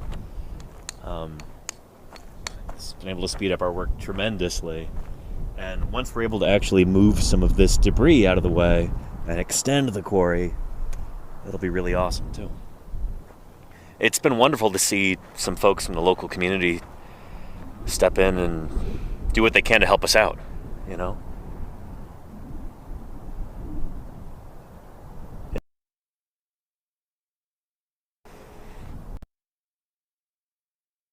Randy Jones, huge shout out to Randy Jones. Thank you so much for helping send this equipment. Tremendous, I'm told. I just got here this morning, but I've heard that this has been a real godsend, so thank you, Randy Jones, for this. Incredible. We're deeply grateful. Also, Ammon Bateman from AB Construction. Big shout out to Ammon Bateman from AB Construction. Thank you for helping us out here. It's a big deal, and we won't forget it. Thank you. Geeks Tour says, glad to see the local community helping out. Agreed. I'm going to go back down into the quarry. Now that I've taken the dish off of that plastic crate, hopefully we still get signal down there. The reason I had it on top of that was so that the signal wouldn't have to, you know, we would have good line of sight to it. But cross your fingers, it still works. I guess I can't keep it on there without the wind blowing it off. Cross your fingers that this much rock debris here doesn't kill our signal. We'll find out. Let's go see. At least you keep with tradition and manage to have a cat on stream. There you go, Crimson Carnotaurus. Yeah. Yeah.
Nice. This has definitely been chewing up the free time. Nice. All right, cool. Let's go see what's going on over here.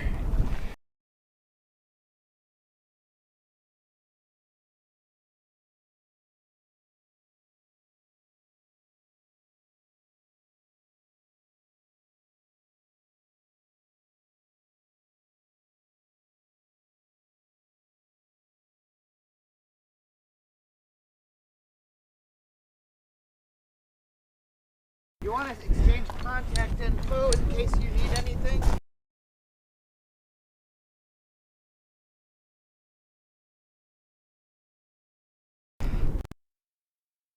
Right now. Thank you, though. Here, I gotta. Let's.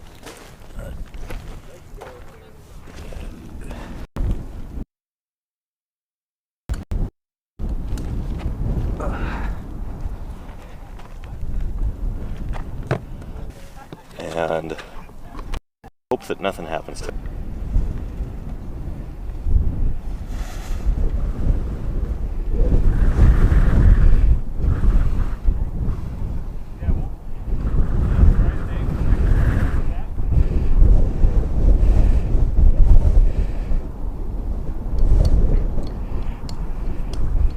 Let's see.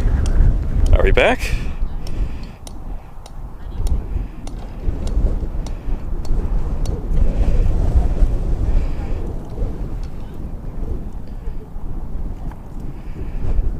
All right, it says online. So far, so good? Okay, good. Good. Yeah, so I guess we just didn't have good line of sight to the dish. I got to put it back up on this thing. And hopefully it stays. Take it down. Cross your fingers.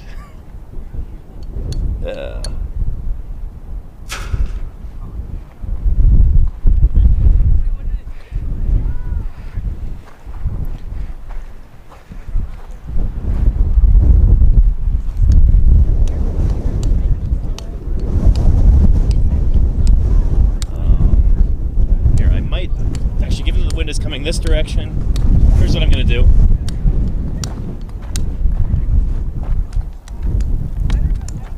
Take the cable here.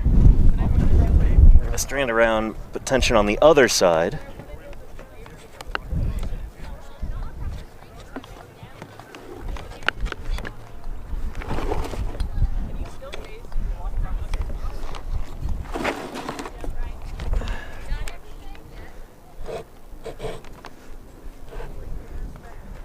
There we go. That should do it. Yeah. And Casey Snowart says, will the dish get no signal when down in the quarry protected from the wind? Well, that's the thing, is that if I come up here, then we'll get no signal. So putting it up as high as possible is ideal, but that also makes it more vulnerable to the wind. So, you know.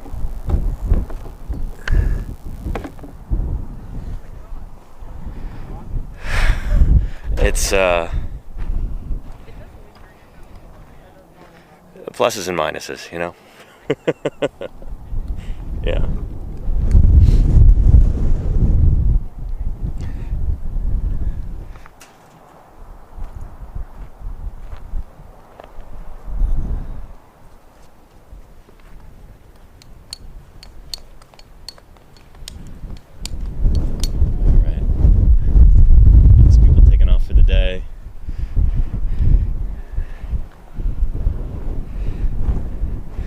Yeah, we'll probably be sticking around here until about 5, I'm guessing, local time. And of course, once again, as is tradition, I completely forgot about the time zone difference in driving out here this morning. So I was, of course, an hour later than I was expecting to be.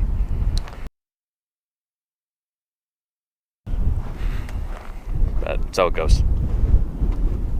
At least we start. Geek Store says the web makes these streams awesome.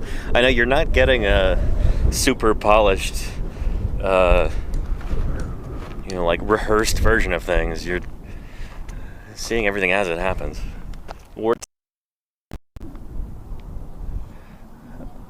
I hope that's part of the appeal of fieldwork streams, but maybe I'm being a little Pollyanna-ish about that. I don't know. Yeah.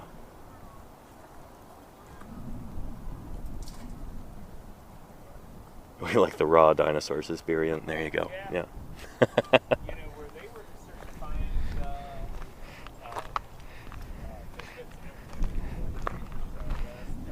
About how late do we usually work here, Hannah? It kind of depends. We've been trying to start cleaning up by no later than 5. Okay. I've been here up to 7. Yeah. Okay.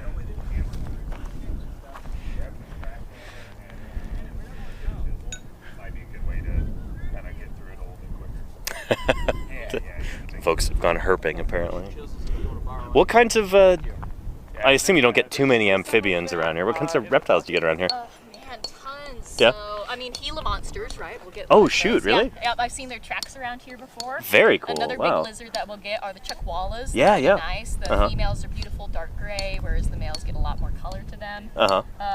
Whiptails, nice. Great Basin collared lizards, fence lizards, plateau lizards, just a lot of lizards. Very cool. Yeah. We do get some amphibians. We'll actually get American bullfrogs spawning in our ponds around here. Big fat tadpoles. Nice. I know there's also a species of spadefoot that's supposed to be native to here. I've never seen them before.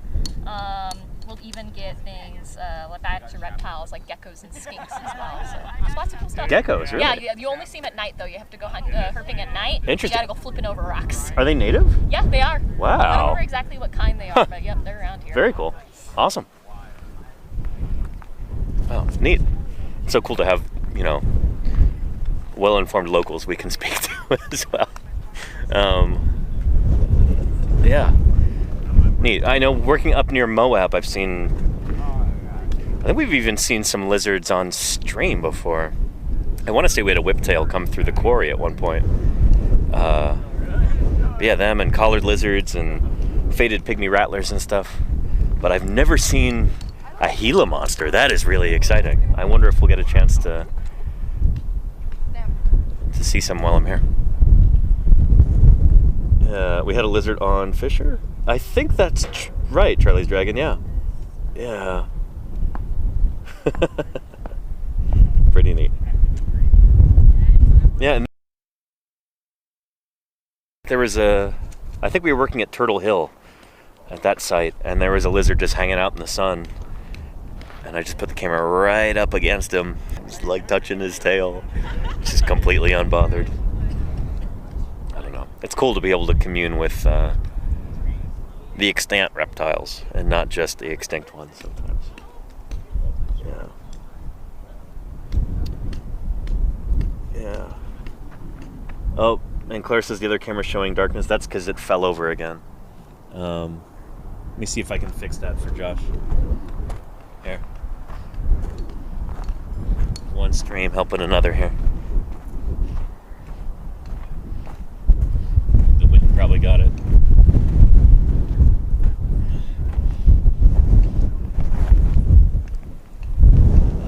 Did it fall over again? It did. Do you mind if I set it back up? Yeah, I'll come grab it. Okay. I'll point it in the right direction. Or I might even cut it off. Well, other people are enjoying it for sure. 34. I was trying to do some shout outs and have people follow your channel as well. I appreciate it. Yeah. No, it's really cool that you guys are on back up and on Twitch too. We're really trying to expand science content on Twitch, so it's been awesome to see you guys. Yeah.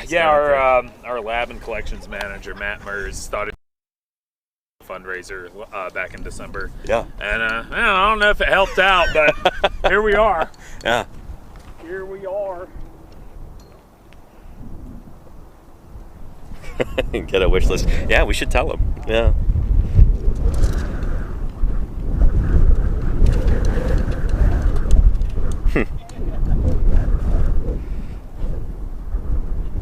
They could mod me if they want to. I think they're still kind of figuring out how Twitch works at this point, Claire, but yeah, I don't know. And you don't want to spread yourself too thin either.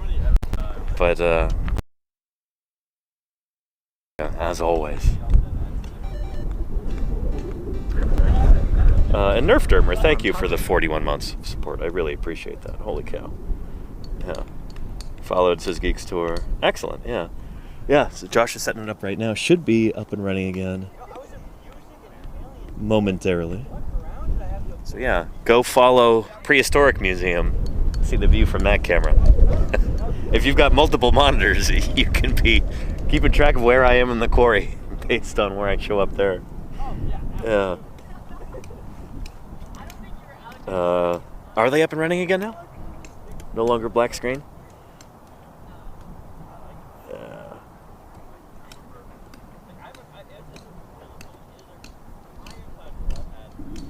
Excellent. Cool, cool, cool. Multi-monitor setup. There you go, Lenina. Yeah. You know, you can get a portable monitor for your laptop. That's what I've got for when I've got to do like remote streams with my laptop. Of auxiliary monitor. Hope the Prehistoric Museum's camp in Warner Valley is okay. Yeah, shoot. I wasn't even thinking about that, Andrew. I hear it's a fair distance away, but if it's windy here, it's probably windy there too.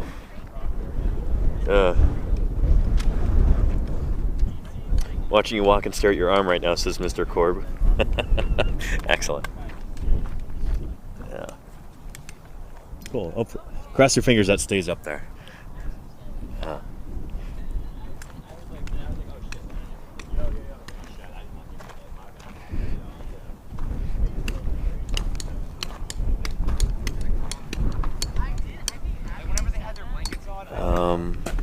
I might go ahead and do some digging here real quick instead of just walking around.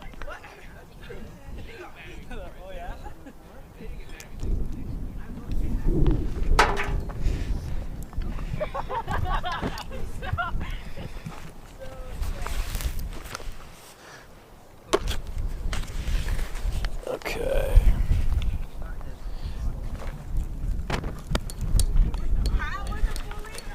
See that right there.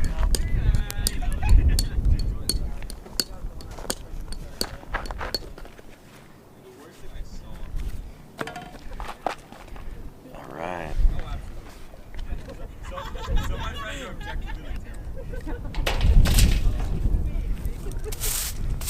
So if anybody's got any questions, let me know.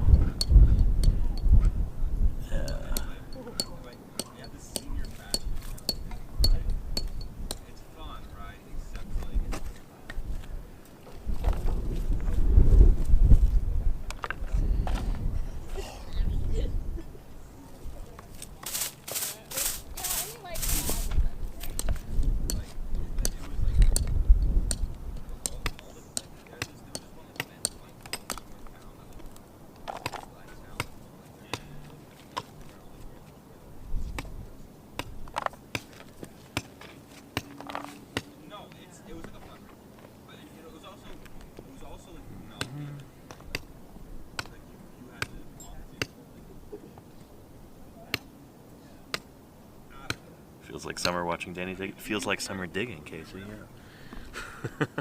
It's crazy. It's only March.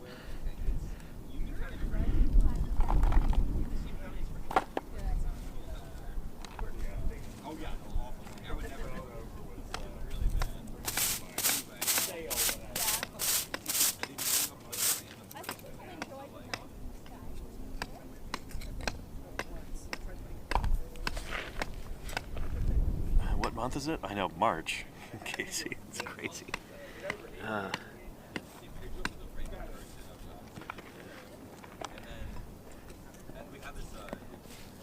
Right, did you see it? It was like a tornado.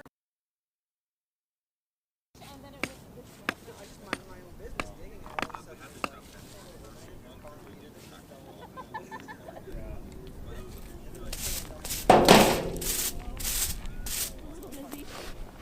Yeah, I mean, I guess we could be fortunate enough that the dust devil didn't make contact here. If it was like summer, but then we got blue water. It was always Oh, not the blue water. Not the blue water.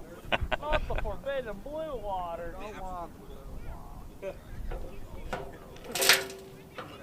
Let's see, we had a question from Petrodactyl. Have any interesting fossils turned up that were underground? Yeah, so there's, down here, we've got an entire new track horizon that was not exposed at all before.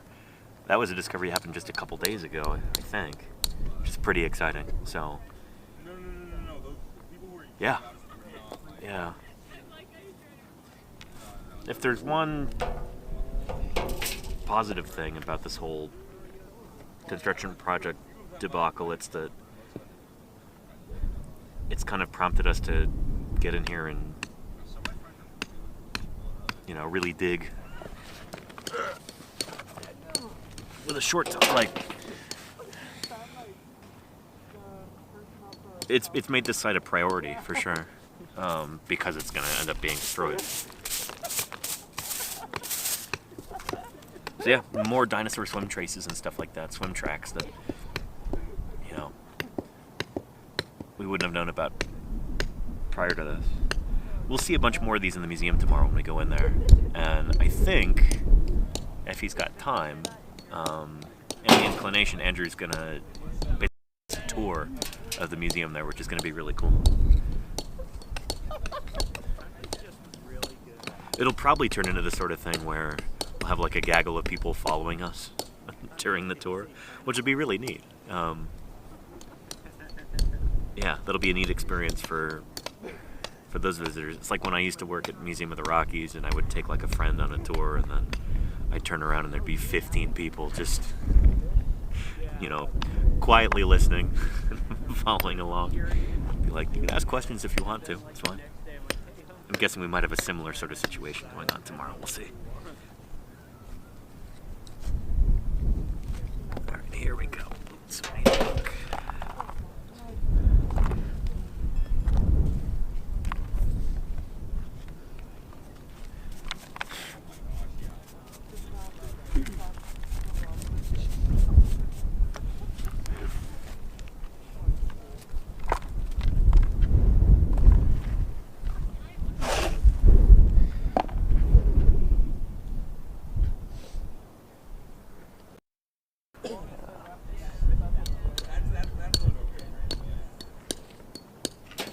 Oh, and Nerduino, how are you doing? Howdy, howdy. I hope you're having a good day so far. It's good to see you.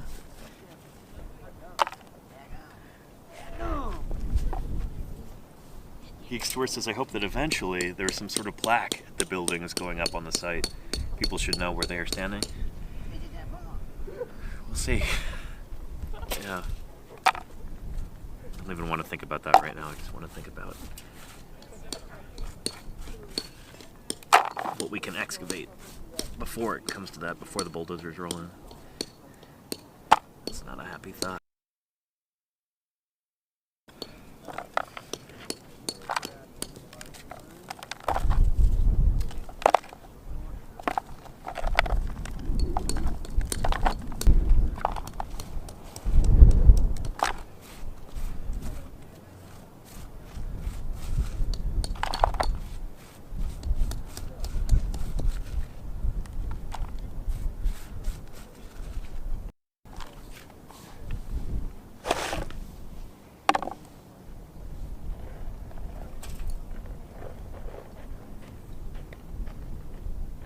There you go, Phantom Bray. Yeah.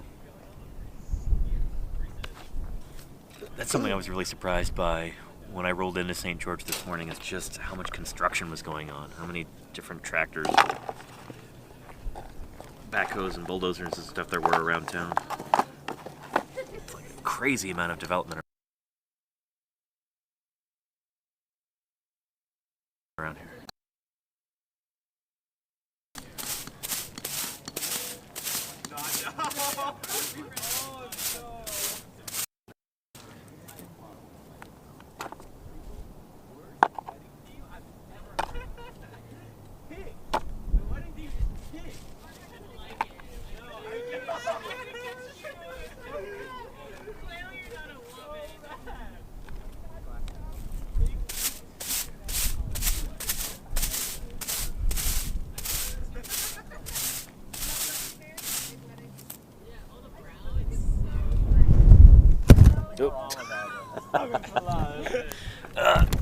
Camera getting blown over here. Let me put that leg of the tripod there. That should be better. Yeah, Andrew says St. George is the fastest growing city in the USA. That's... I believe it. You know, seeing what's going on here, yeah.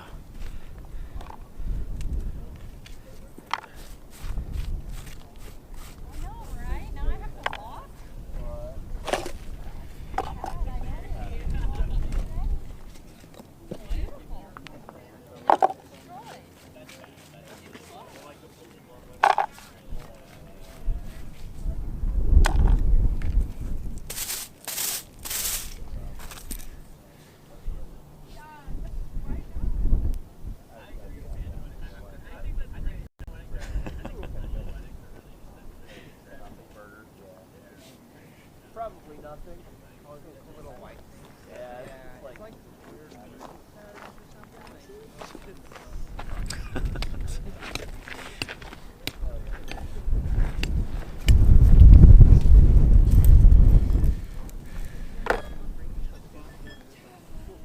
There'll be a lot of that.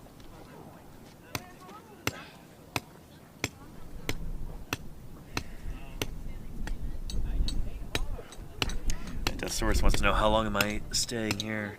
I don't actually know. At least a few days.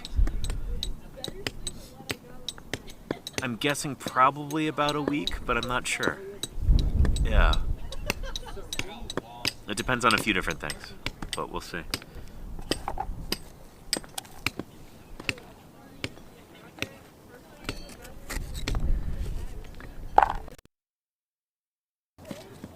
Again, I just kind of got here this morning, still sort of figuring out everything, getting the lay of the land, figuring out how best to stream from the site,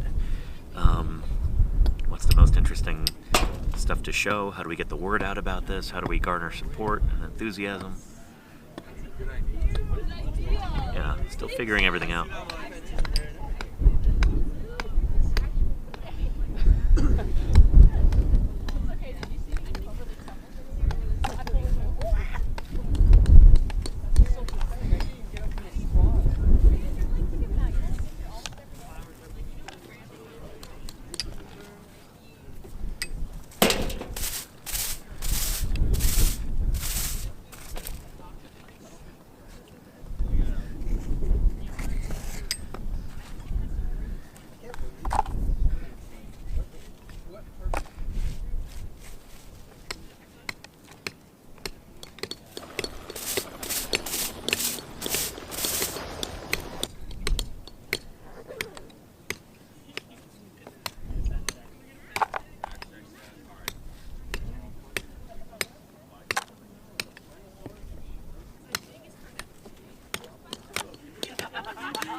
Oh, and hello, Geo, Jim, and Ray.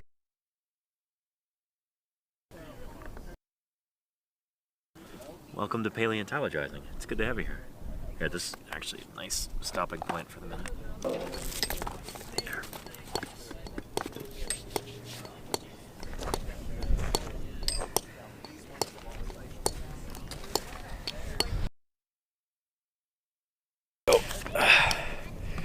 Let me show you what's going on here.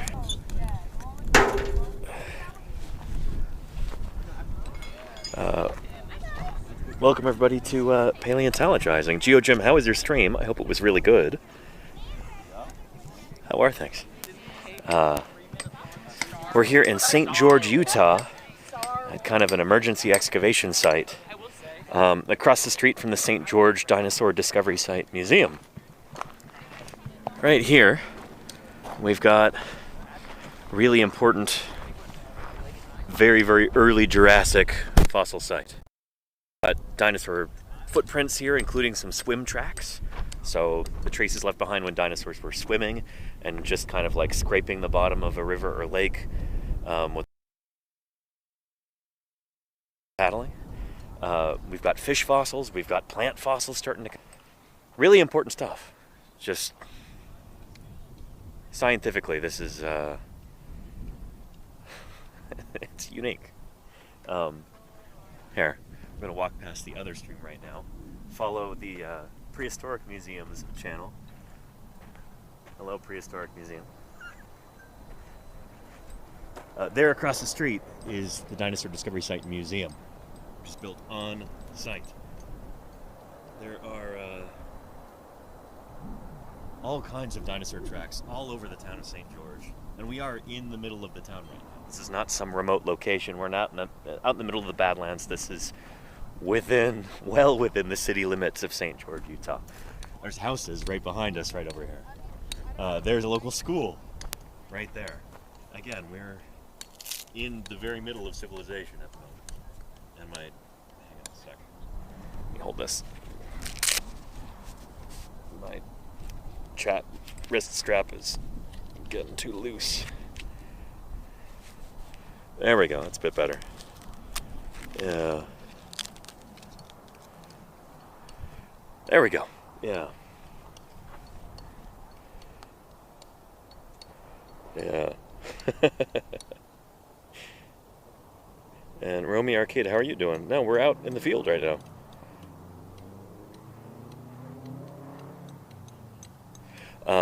Anyhow, yeah. Broadcasting to you live via satellite over here.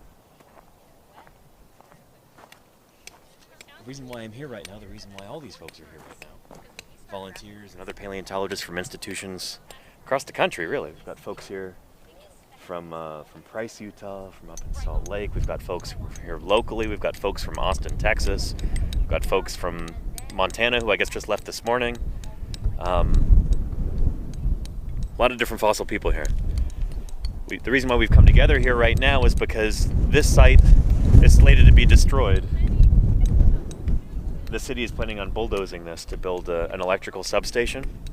So we're here trying to salvage whatever we can before those bulldozers roll in. So we're trying to collect as many fossils as possible, trying to collect as much scientific data as we can before this really important fossil site is lost forever. Does that make sense? So it's kind of all hands on deck for the next few weeks. Construction could start here as soon as the beginning of May, I'm told. Could even be earlier than that. I don't know if we have really a good sense of the time frame here. But yeah, anyway, Geo Jim, I really appreciate you bringing your viewers in, and I hope you had a wonderful stream. Again, I just arrived here this morning, so I'm still kind of learning how everything works here, still learning everybody's names, and we're really kind of winging it with this stream, so I appreciate everybody putting up with how, shall we say, unrehearsed this is. I think we'll get a little bit better at this as the next few days go on. And tomorrow we might even be doing a stream live from the museum there at the St. George Dinosaur Discovery Site Museum. So I'm pretty excited about that, and that'll hopefully give everybody a slightly better sense of context for what we've got going on here. This is not clean and pretty. This is, you know, this is field work. This is as unpolished as it gets. You'll get to see kind of the finished product when we go there and take a tour at the museum. So I'm excited about that. I hope you are too. And Parathetamol says, isn't Utah kind of flat? No. No, Utah has got incredible topography. Like huge mountain ranges, deep valleys, canyons, and arroyos, and mesas, and just incredible rock formations. You could probably see that out across the way there. Big, beautiful mesa over there. Again, this is my first day here. I don't know the geographic terms, but I'm sure that mesa over there has got a name. I'm hoping the camera's picking that up. I realize it's pretty far away. But Utah's got some incredible topography. Yeah. Utah had some Winter Olympics. Yeah, they did. They had the Winter Olympics in Park City a number of years ago, along the the Wasatch Front of the Rocky Mountains. So anyway, Utah is very much a Rocky Mountain state. There are some flat areas, but one of the reasons why Utah is such an incredible place to study dinosaurs is that there are so many Mesozoic rock units that are exposed on the surface. Just beautiful exposed rock to go explore and prospect for fossils in. yeah, more so than just about anywhere else in the U.S., I would say. I don't think there's any other state in the U.S. where you can find dinosaur fossils from the Triassic all the way up until the end of the Cretaceous. Triassic, Jurassic, and Cretaceous. It's all here in Utah. Here in St. George, most of these rocks are from the very beginning, well, the ones that we're looking at here, at least, are from the beginning of the Jurassic. You've got stuff from the Triassic, and you've got stuff that's later, but what we're focused on here is this earliest Jurassic stuff. So this is really special time in Earth history when, you know, dinosaurs had just evolved, I don't know, about 40 million years prior to this, for being generous. A million years ago. These rocks are about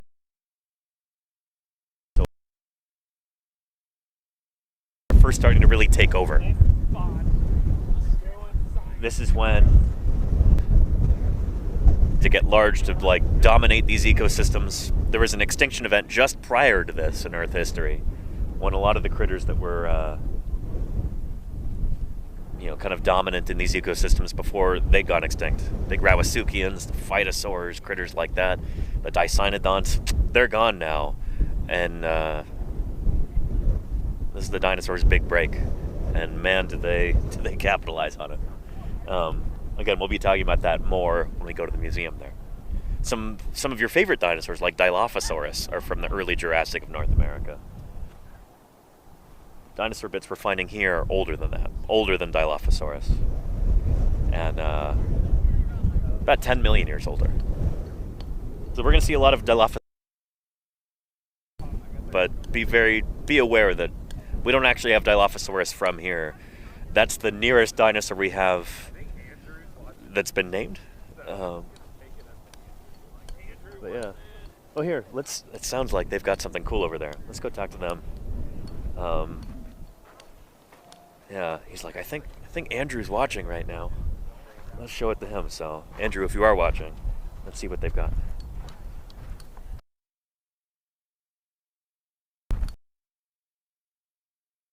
And a Utah raptor? No, Utah raptor is what, 130 million years? So Utah raptor is like from the early Cretaceous.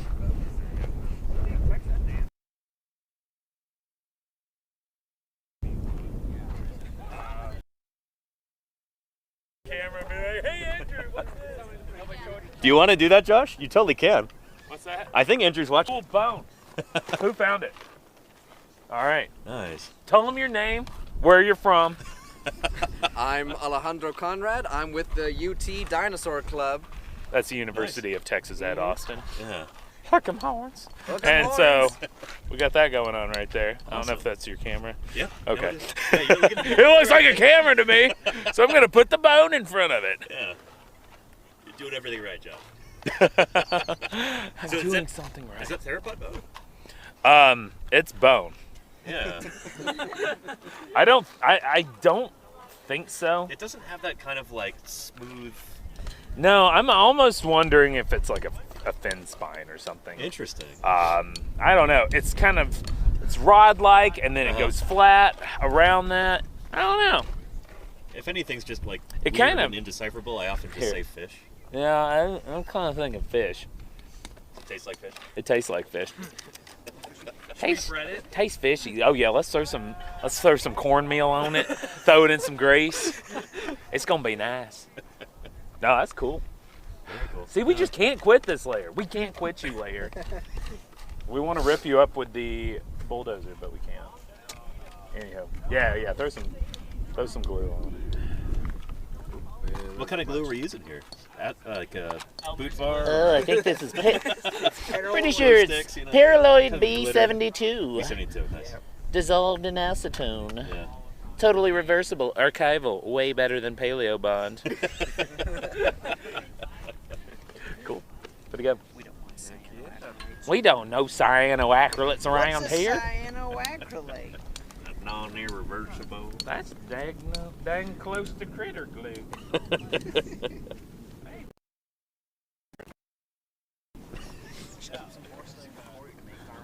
There you go. We cows this morning. Good luck. Make some glue out of them. We could probably call it good for today, right? Andrew says coelacanth. Andrew says coelacanth. All right. So nice All right. fishy. Yeah. Cool fishy. Big fishy. We love lobefin fishes. I mean, we are lobefin fishes, so we're a bit biased. Here are my lobes. You got some Well, nice cool. lobes on you. Oh, thanks. You know, I've been working out. Cool, guys. Awesome. Yeah. So, I Good guess find, you probably Alejandro. want some guidance Yeah. of how to get the rest of this out.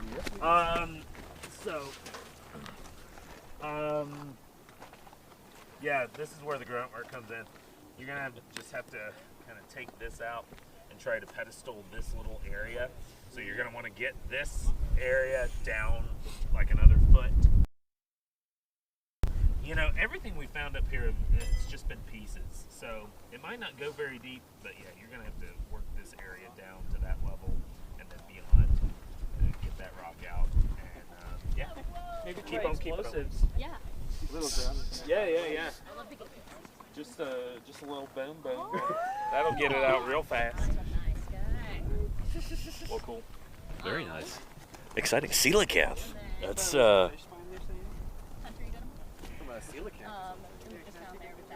pretty exciting. I'm thinking probably just cover it for today, start trenching it maybe tomorrow. One little bit of tube scale.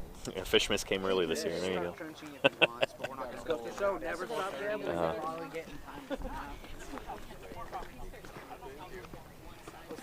So I told you we'd be finding coelacanth stuff here. That is very exciting. I'm glad I made such a big deal about coelacanth.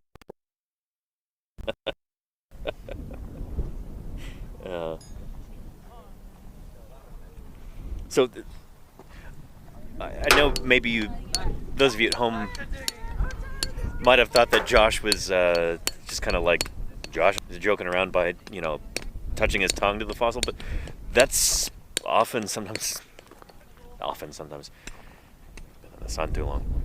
That's something that what we do in the field sometimes. If you want to just clean the surface of a bone or a tooth or something like that, sometimes you just kind of touch your tongue to it.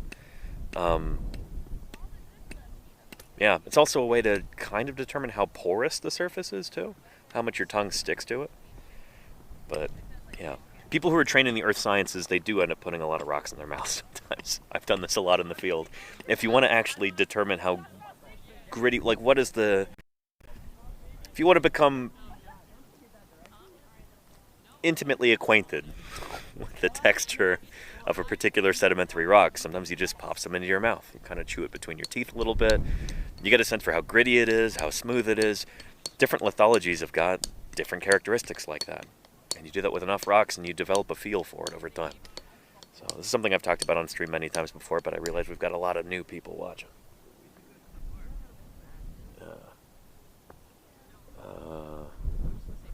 The grit factor. There you go. Nice shirt. Yeah. Yeah.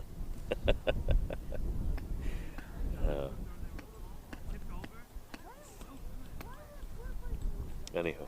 Yeah. Make use of all the senses. Exactly. Drefzilla. No kidding. Yeah. Parathetamol says sounds like a great way to remove unwanted enamel. I mean, it's not like we're doing this all the time. It's just, I don't know, you're taking a stratigraphic section. You want to take notes on all the lithology. You know, sometimes you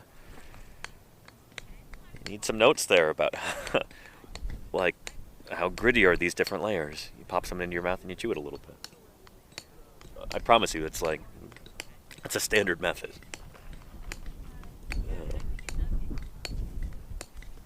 There you go, Geek Story. And people get so hung up on this, but it's a thing.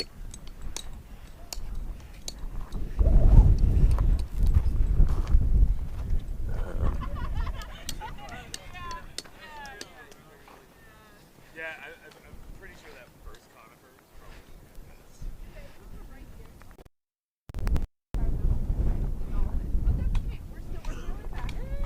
I'm enjoying finding all the plants. Look at something over here real quick. Hole 3. Susie Lee says, how do we know it's not pre-recorded? No, it definitely is. I knew you were going to say that. Yeah.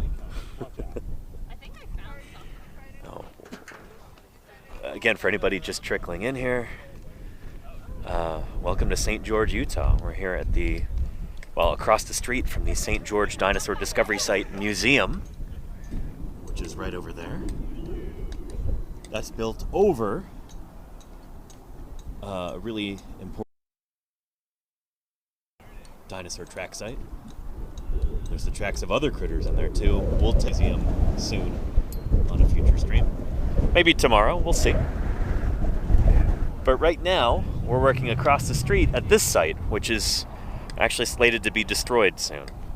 This is going to become a construction site in a few weeks, and apparently there's nothing we can do about that, so we're here, it's all hands on deck trying to excavate as many fossils as we can.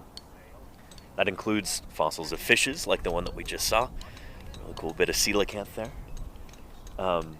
This includes plant fossils, like the one that Hannah was showing us earlier. And this includes, well, every other organism that was preserved here. If we're lucky, we're going to find some more. And there's another dinosaur track layer that was just discovered here the other day, which is really exciting also. Some of those dinosaur tracks. Some of these earlier today, but I'll just show you some quick highlights. Here, just a bit of a footprint right there. You can actually see like the toe pads here, which is really cool. There's a claw, there's a claw. So you're looking at basically, picture like the underside track right here. And then right here, another really cool one. This is a swim trace. So picture these are the three toes of a tridactyl dinosaur, something like a theropod, like Growlithe or Eubrontes. The middle toe is the longest one, and so that left the deepest impression, and then the other one's just barely scraped right here. So as the animal was swimming, as this dinosaur is making its way through the water, it's kind of buoyed up, its toes are kind of just touching the bottom. That's what you got here, kind of scraping across the lake bottom there. Pretty neat, right? Yeah. So yeah. Oh, and we got a question if there are more dinosaur tracks to be found. Absolutely, Deathsaurus, yeah.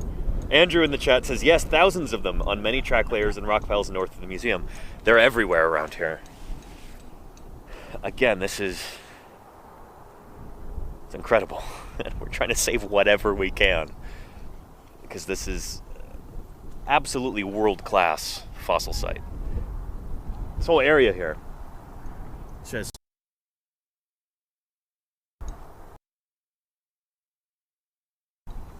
dinosaur tracks all over the place. I mean, here. In other countries, fossil sites that are not even half as cool as this would be like national monuments, you know? This could have been a national monument. It's just incredible.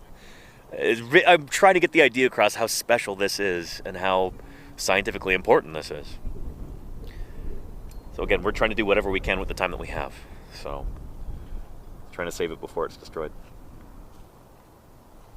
Can you scan the tracks in 3D to preserve them, Deathsaurus? Yeah, we'll be talking a little bit more about that when Andrew is here on site, talking about different ways to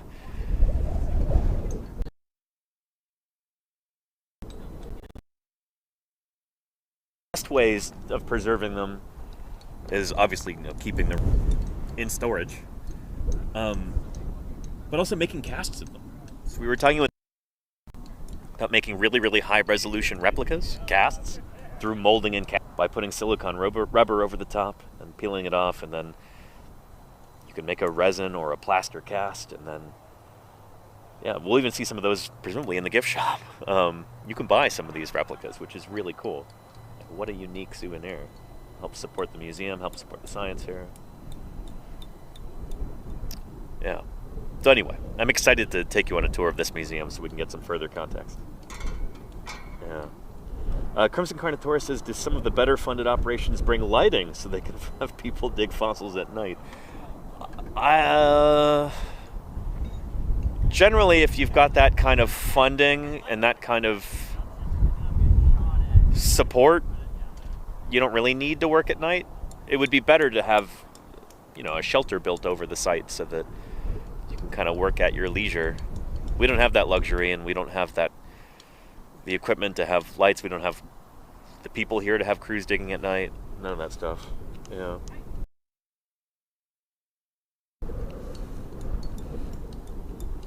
Anyhow. Yeah.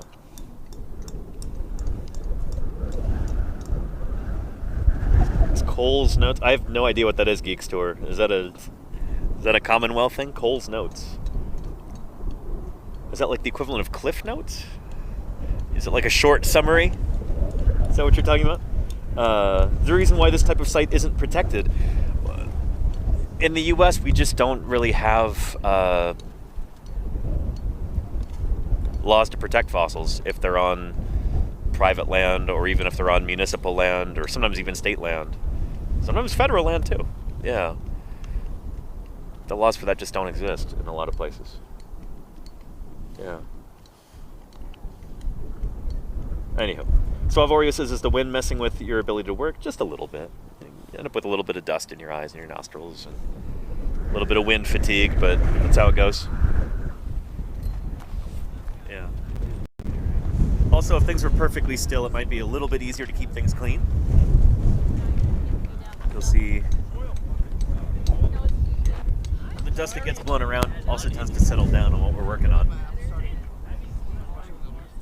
But I know the wind has definitely affected our ability to use the facilities here. The porta potties got knocked over by the wind earlier. Hopefully those are back up again soon. But yeah. And will that museum be looking after the fossils that get extracted? Exactly, Crimson Carnotaurus, yes. Yeah, we'll be talking about that tomorrow too. Yeah.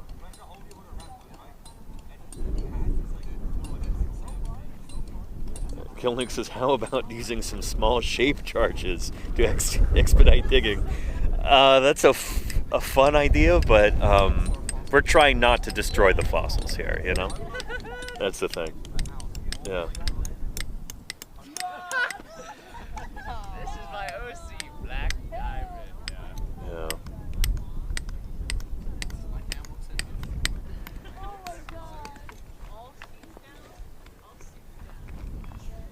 Anything cool over here, Hunter? No, I haven't been digging for a sec. Yeah, I haven't either. Just doing some inventory. So Yeah. We're gonna have to start tomorrow by hauling all this debris away. Yeah. Just clearing the surface. Wheelbarrows to start out, I think. Yeah. Oh well. How many wheelbarrows do we have at this point? Yeah, just 3. 3? Okay.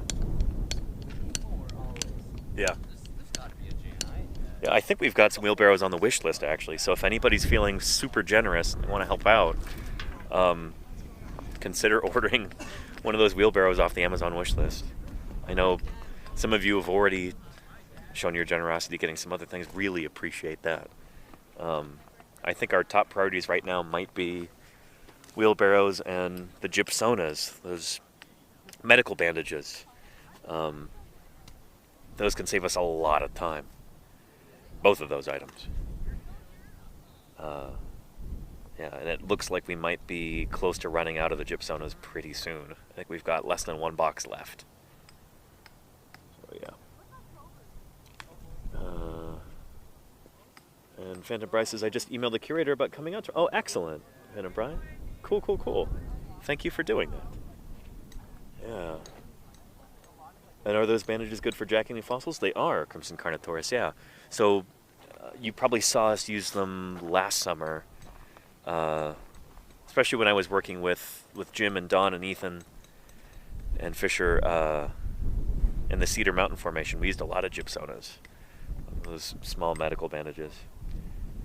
For larger jackets like this, we might end up using, actually this kind of looks like it's made out of gypsonas. No, that's, I think that's burlap texture there. Be a pretty loose weave for gypsonas. Anywho, the larger jackets we usually use burlap soaked in plaster. But for the small jackets, the ones that we want to get out of the ground really quickly, and speed is the name of the game here, we use a lot of those gypsonas, the little medical bandages. Yeah, and we need more burlap. I'll get that on the wish list. Excellent. Andrew. Excellent. If there are any coffee roasters around town, anybody who brings in their own beans, and they often have burlap sacks, often really good quality ones. I know in Salt Lake we've had good luck with just asking local coffee shops, like, hey, do you have any burlap sacks lying around?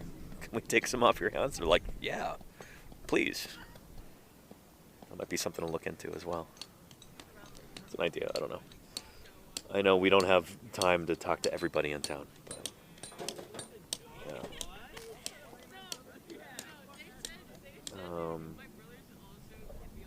And under speed because there's risk of the specimen may be destroyed by weather? No, in this case, destroyed by a bulldozer.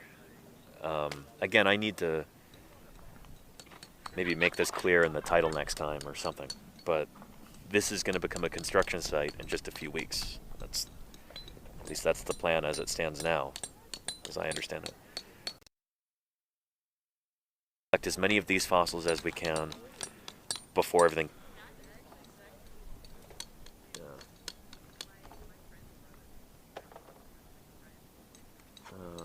We have hive coffee in St. George. That might be a white hive coffee in St. George. Maybe we should contact them, Jody Fish. I don't know. It's an idea.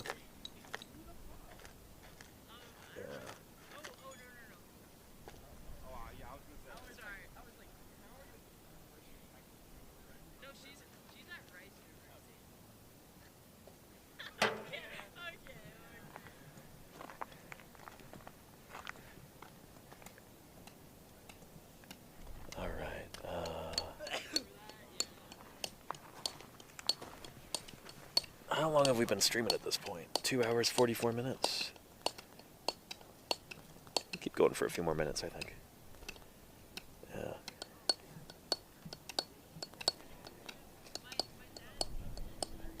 Casey says, looks like a lot of stuff has been gifted off the Amazon wish list. Thanks, everyone. Yeah, thank you to everybody who's contributed.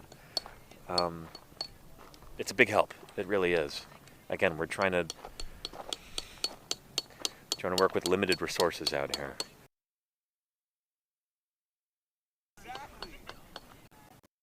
That any contributes makes a difference. I really appreciate it. Oh, dude, what the hell, dude? Get this guy out of here. No, he's 17. Holy shit. None of these motherfuckers. Why would you not be a bum? Why would you not your license? Like,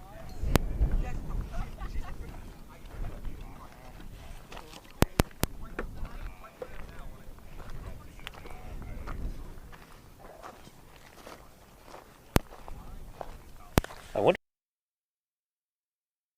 it was donated. It looks fairly new. It might be, actually. Going to be things that it's off the wish list. So again, if you bought something, know that it helps out a lot. It really, really does.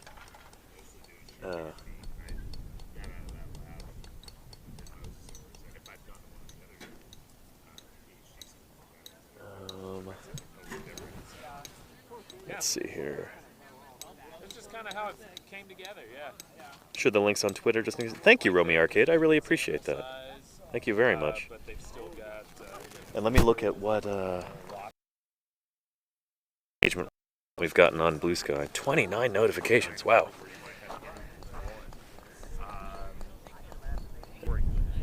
but then, you know, there was also still a bit of a sexy factor to it. So, you know, more likely. Nice. Thank you for helping juice that, everybody. I appreciate it. Again, as much attention as we can get for this. That's good. Generator's a loner, says Andrew. We have a contractor bringing a big one for us. Excellent. That's really good to hear.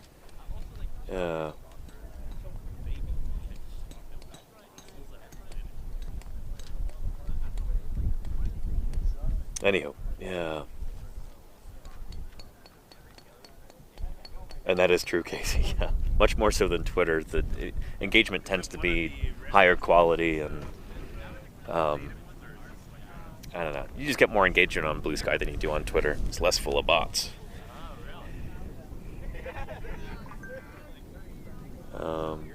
Oh, and that wish list, Sour Fox, that's my wish list. Ignore that one. We're trying to promote the St. George one right now. Yeah.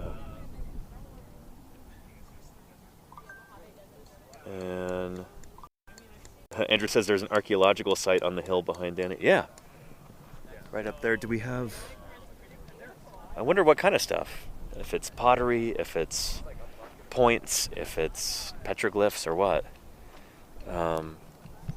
But yeah, I don't know. This is an incredible place, St. George. There's so much here, and I realize there's a balance that you got to strike between preserving the stuff that's been here for a long time, like these incredible dinosaur fossils and this whole like earliest Jurassic fossil fauna, or the archaeological sites here too. There's a balance between preserving those things and then allowing for growth and development and, you know, embiggening the local economy and all that. I think, especially tomorrow when we visit the museum, we'll be talking a bit about, if we do visit the museum tomorrow. I'm not saying we necessarily will, we might be back here. But when we go to the museum, I think one of the key things that I really want to hammer home, one of the big ideas I'm trying to get across, is that stuff like this brings people in.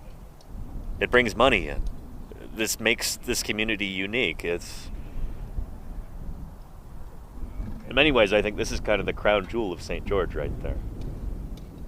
It's something that makes this place so special. It gives it character. It gives people something to be really proud of. You know, you can only see that here in St. George. I think it brings a lot of value to a town like this, and it does help the local economy a lot. So these things don't have to be at odds with one another. Development and preservation of these fossils, those things can go hand in hand. You just got to be smart about how you do it, you know? So yeah. Let's do both. Exactly, Andrew. Yeah. And Adorably Rini says, anthropologist and future museum professional. Congrats. Wishing you and the team the best of luck with your dig. Thank you, Adorably. I appreciate that. That means a lot.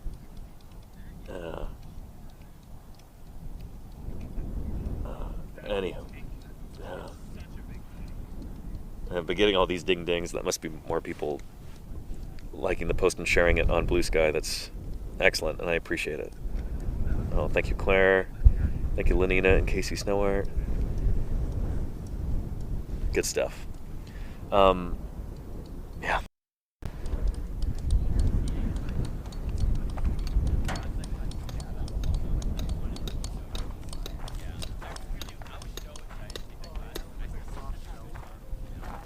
I can get that.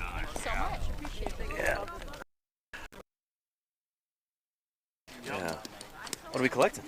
These are just a bunch of concretion. Finds them and there. I'll get that. Okay. Nice. Anytime I can't move too fast. I know, right? Shoulder, but yeah.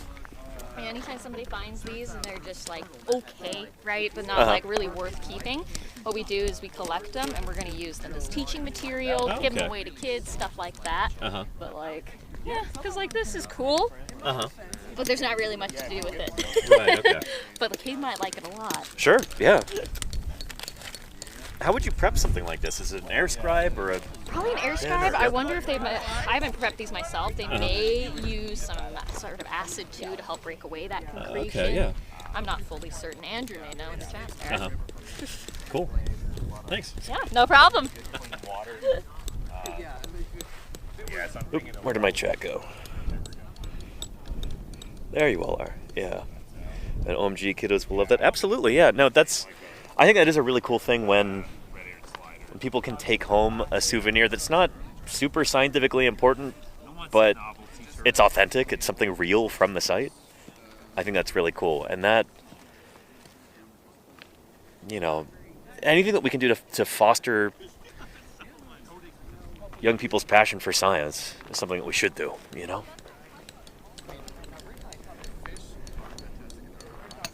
So I think that's really cool. Rather than just throwing that stuff away, if you can have that be a take-home item for a kid who's really interested in fossils, I would have gone nuts for that when I was a kid. So I think that's pretty cool.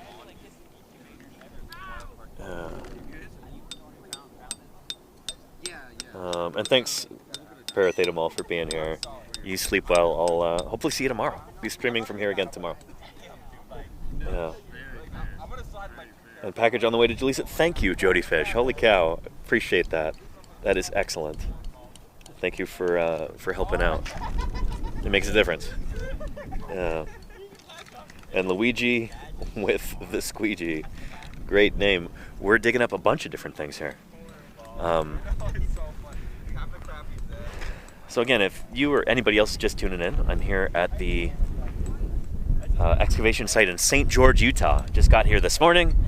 This is an emergency fossil dig that we're undertaking because this is going to become a construction site in just a few weeks, we are told. This is from the earliest Jurassic period, about 200 million years old. So this is around the time that dinosaurs are first starting to really feel their oats. They're really starting to, feel their oats? Been in the sun too long. Really starting to feel themselves. They're starting to take over the world at this point. Dinosaurs are getting big. This is their big break at the beginning of the Jurassic. And so as a result, really important fossil site. This is one of the oldest, I think, Jurassic dinosaur sites in the world. We've got footprints of dinosaurs here. We're starting to find body fossils, teeth, and maybe some bone fragments that could be dinosaurian as well. A bunch of fish fossils and traces that fish left on the lake bottom. So as fish are interacting with the environment, maybe scraping across the bottom, leaving little marks in the mud and stuff like that. Dinosaurs are doing the same thing, obviously. They're walking through here, they're swimming through here, and they're leaving marks preserved in here. In fact, I'll show you some examples. Footprints like this one right here. Big dinosaur footprint right there. I realize it might not look like a whole lot on camera, but there it is. Yeah. Toe, and it's probably another toe right here. This is really well preserved. You can actually see. And there's a swim trace, right here. So this animal is swimming. Middle toe, side toe, stuff like that. Like that, as I feel like I've said this 5 times, really important in that they actually show us what these animals were doing. They show us that they're swimming through here. It had long been assumed that dinosaurs could swim because why not? Now we actually have real evidence of them doing that, which is pretty darn cool.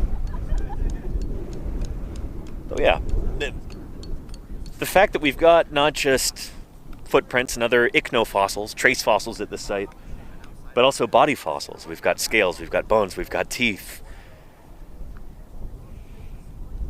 That's really important because it gives us a more complete understanding of all the different critters that are existing at this time and what they're doing in the environment. It's not just a bunch of carcasses. It's also, and I work on body fossils, bones and teeth and stuff, so I'm not trying to denigrate that. But it doesn't always, doesn't give you as complete a picture as evidence of the animal's activities during their daily lives too. Footprints or fish nests, like Andrew said in the chat. Stuff like that, like ways that these animals are interacting with the environment that's preserved here. It's pretty darn cool. It gives you kind of a snapshot of what life was like 200 million years ago. And that's pretty special, I think as paleontologists, especially those of us who do a lot of field work, it's important not to get jaded about these things. Because often the work can be difficult under adverse circumstances. We're out in the times, sun and wind and rain and everything else. Limited budgets, limited time, all of that stuff. It's easy to get frustrated and like, oh, here's another bone, I gotta dig this up.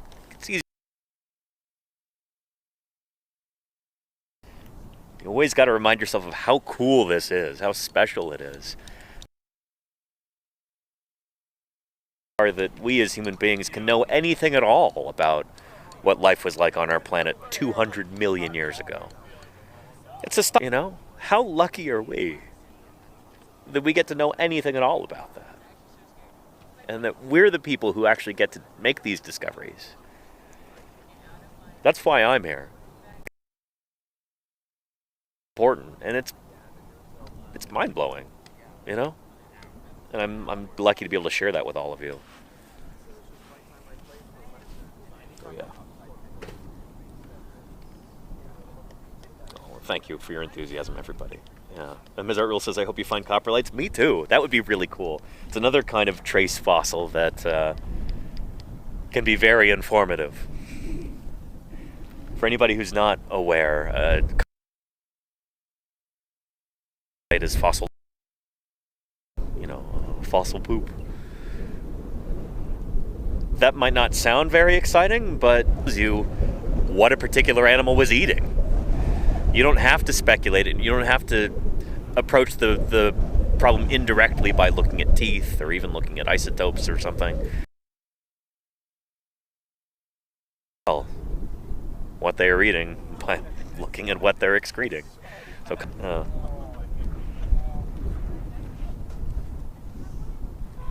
let's see.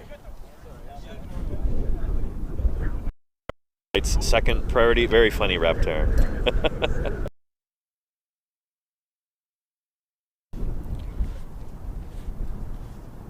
Anywho.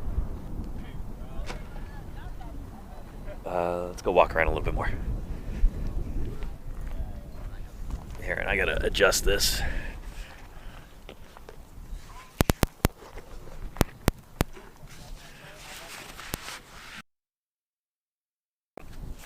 Mess up the cables. Yeah.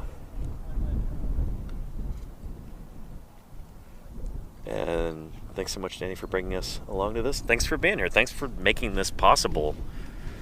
It's only because of the support of this community that, you know, that I could leave home and, you know, drive. How far away is this? It's like 900 miles away or something. Yeah, it's like 10 or 11, 12 hours to get here, something like that. Long drive. I could just do that in the middle of the week, and I feel incredibly lucky. It's because of you. Thank you for that. Yeah. Luigi with the Squeegee wants to know, what do people in your field think of movies like Jurassic Park? Anything scientifically correct about those films? I talk about this all the time. Yeah. So, my old boss, when I worked at Museum of the Rockies, or kind of the person who ran the program, Jack Horner, was the scientific consultant on the Jurassic Park film. On at least Jurassic Park 1 through 3. They definitely took some liberties with certain things. Was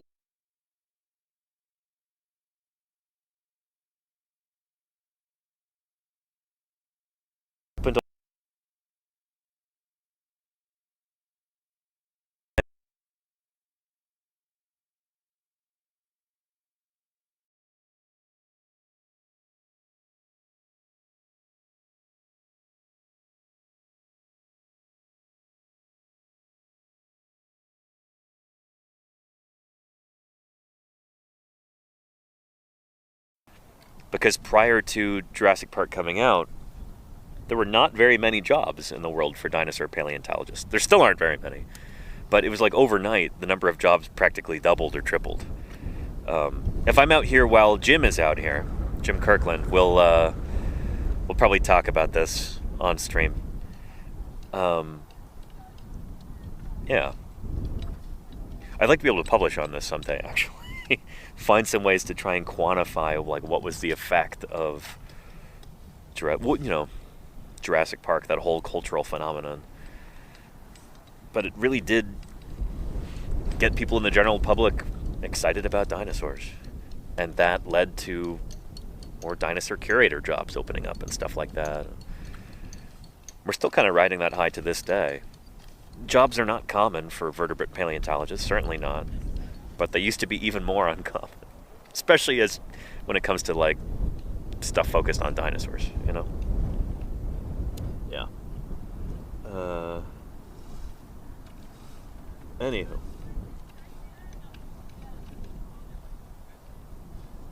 And how long am I going to be out here? I'm not sure yet, Neolithic Fool. Still figuring that out. Might be for the next few days, or it might be for a week or 2 weeks. Not totally sure. Still kind of feeling that out. That's one of the things, because I've got so much flexibility here. Also breeds a little bit of uncertainty. Like, I don't know how long I'm actually going to be here. We'll see how helpful I can be. I'm home that brings me back. We'll see.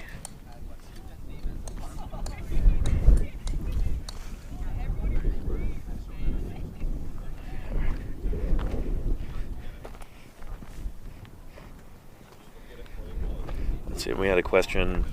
What kinds of paleontology have the most jobs? That's a good question, MLF. It used to be back in like I'd say from like the 60s through the 80s. There were a lot of paleontologists who were hired by oil companies. These are people who studied radiolaria and foraminifera, all kinds of little microscopic marine critters, basically like fossil plankton. That's the way you can think of it as. And using those to date the rocks, to be able to figure out what is the geology.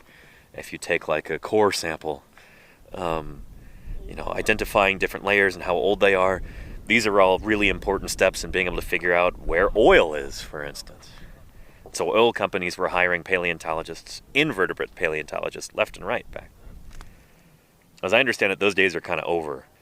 There are not very many invert paleontologists who work for oil companies anymore. They just got rid of those jobs because they kind of figured out a lot of the geology. So yeah, I personally know some foram workers who worked in industry. They worked on fossil forams, foraminifera, little planktony guys. And yeah, those jobs were just eliminated when the oil companies decided that, we've figured this stuff out pretty well. So yeah. Nowadays, I'd say maybe the majority of working paleontologists in the U.S., by the numbers, probably work in remediation. So there are certain places, I don't know, like California, there's a lot of this, where there are some laws that actually protect fossils at places like construction sites.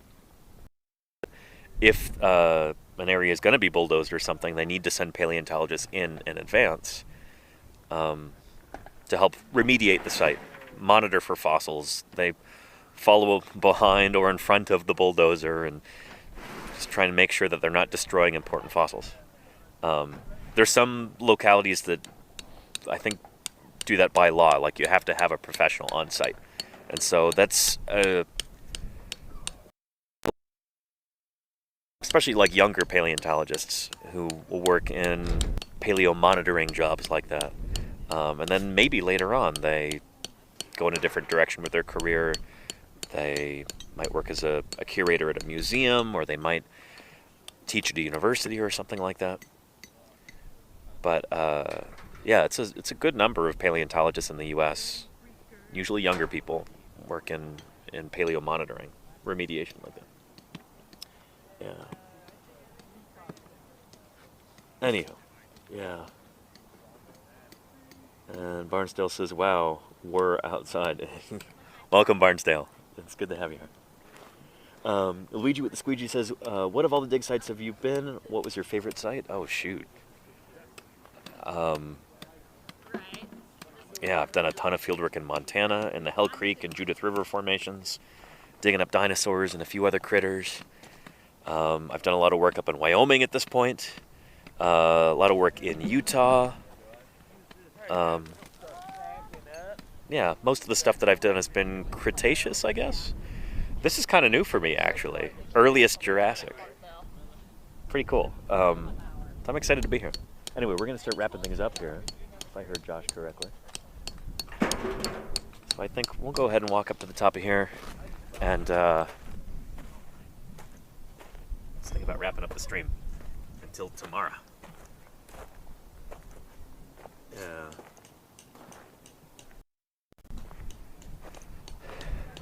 Anyway, I've been really lucky in my career so far in being able to kind of carve out a unique niche for myself. Doing science outreach full-time here on Twitch, that allows me to do field work like this and stream it live, and that's how I can afford to be here. I don't have to be in that kind of academic rat race. Works for some people, not for everybody. I'm really lucky to be here where I am, and that's because of the generosity of this community. So thank you for that. And I'm trying to give back to my colleagues as much as I can. I'm trying to help out however I can. That's why I'm here. Yeah, it might be tomorrow, again, that we go and stream from the St. George Dinosaur Discovery Site Museum. I'll definitely try to do that before I leave. Might be tomorrow. We might be back here in the quarry tomorrow. Maybe. I don't know. Still kind of figuring all of this out. But I'm grateful for your viewership and your enthusiasm and your support for this project. Really hoping we're able to collect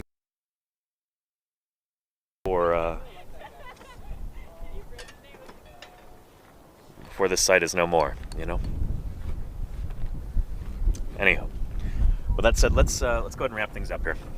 Let's find somebody to raid into. Let's do both if you're up to it. Excellent, Andrew. Yeah, let's stream from the museum maybe in the morning and then from here later or something. We'll figure it out. But looking forward to seeing you tomorrow, Andrew. I hope you're feeling better too. Let's see who else is live on Twitch right now.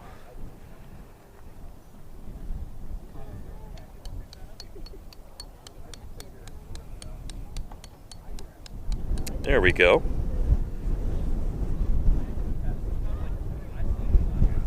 Let's see.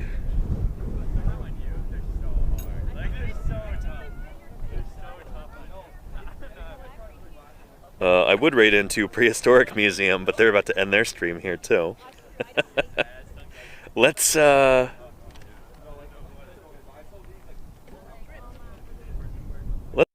out Streams, who's live from the where was this?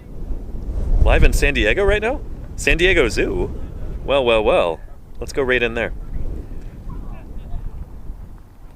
Alright. Chat.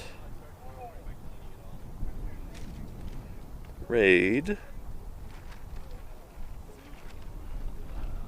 Science. _ Streams. Not Strowams. Streams. There we go. Excellent. Wow, is Balint live there right now? Or is this a rerun? Anyway, very cool. Looking forward to streaming from here again tomorrow, everybody. I'm gonna go set up my tent and camp, I guess. So I gotta get everything taken down here. Everybody, thank you so much for everything. Your viewership, your attention, your questions, your support for this project. I'm excited to show you even more tomorrow. Why this place is so important, why it's so special, all that good stuff. So everybody, you take care of yourselves, and I'll see you around. Bye-bye.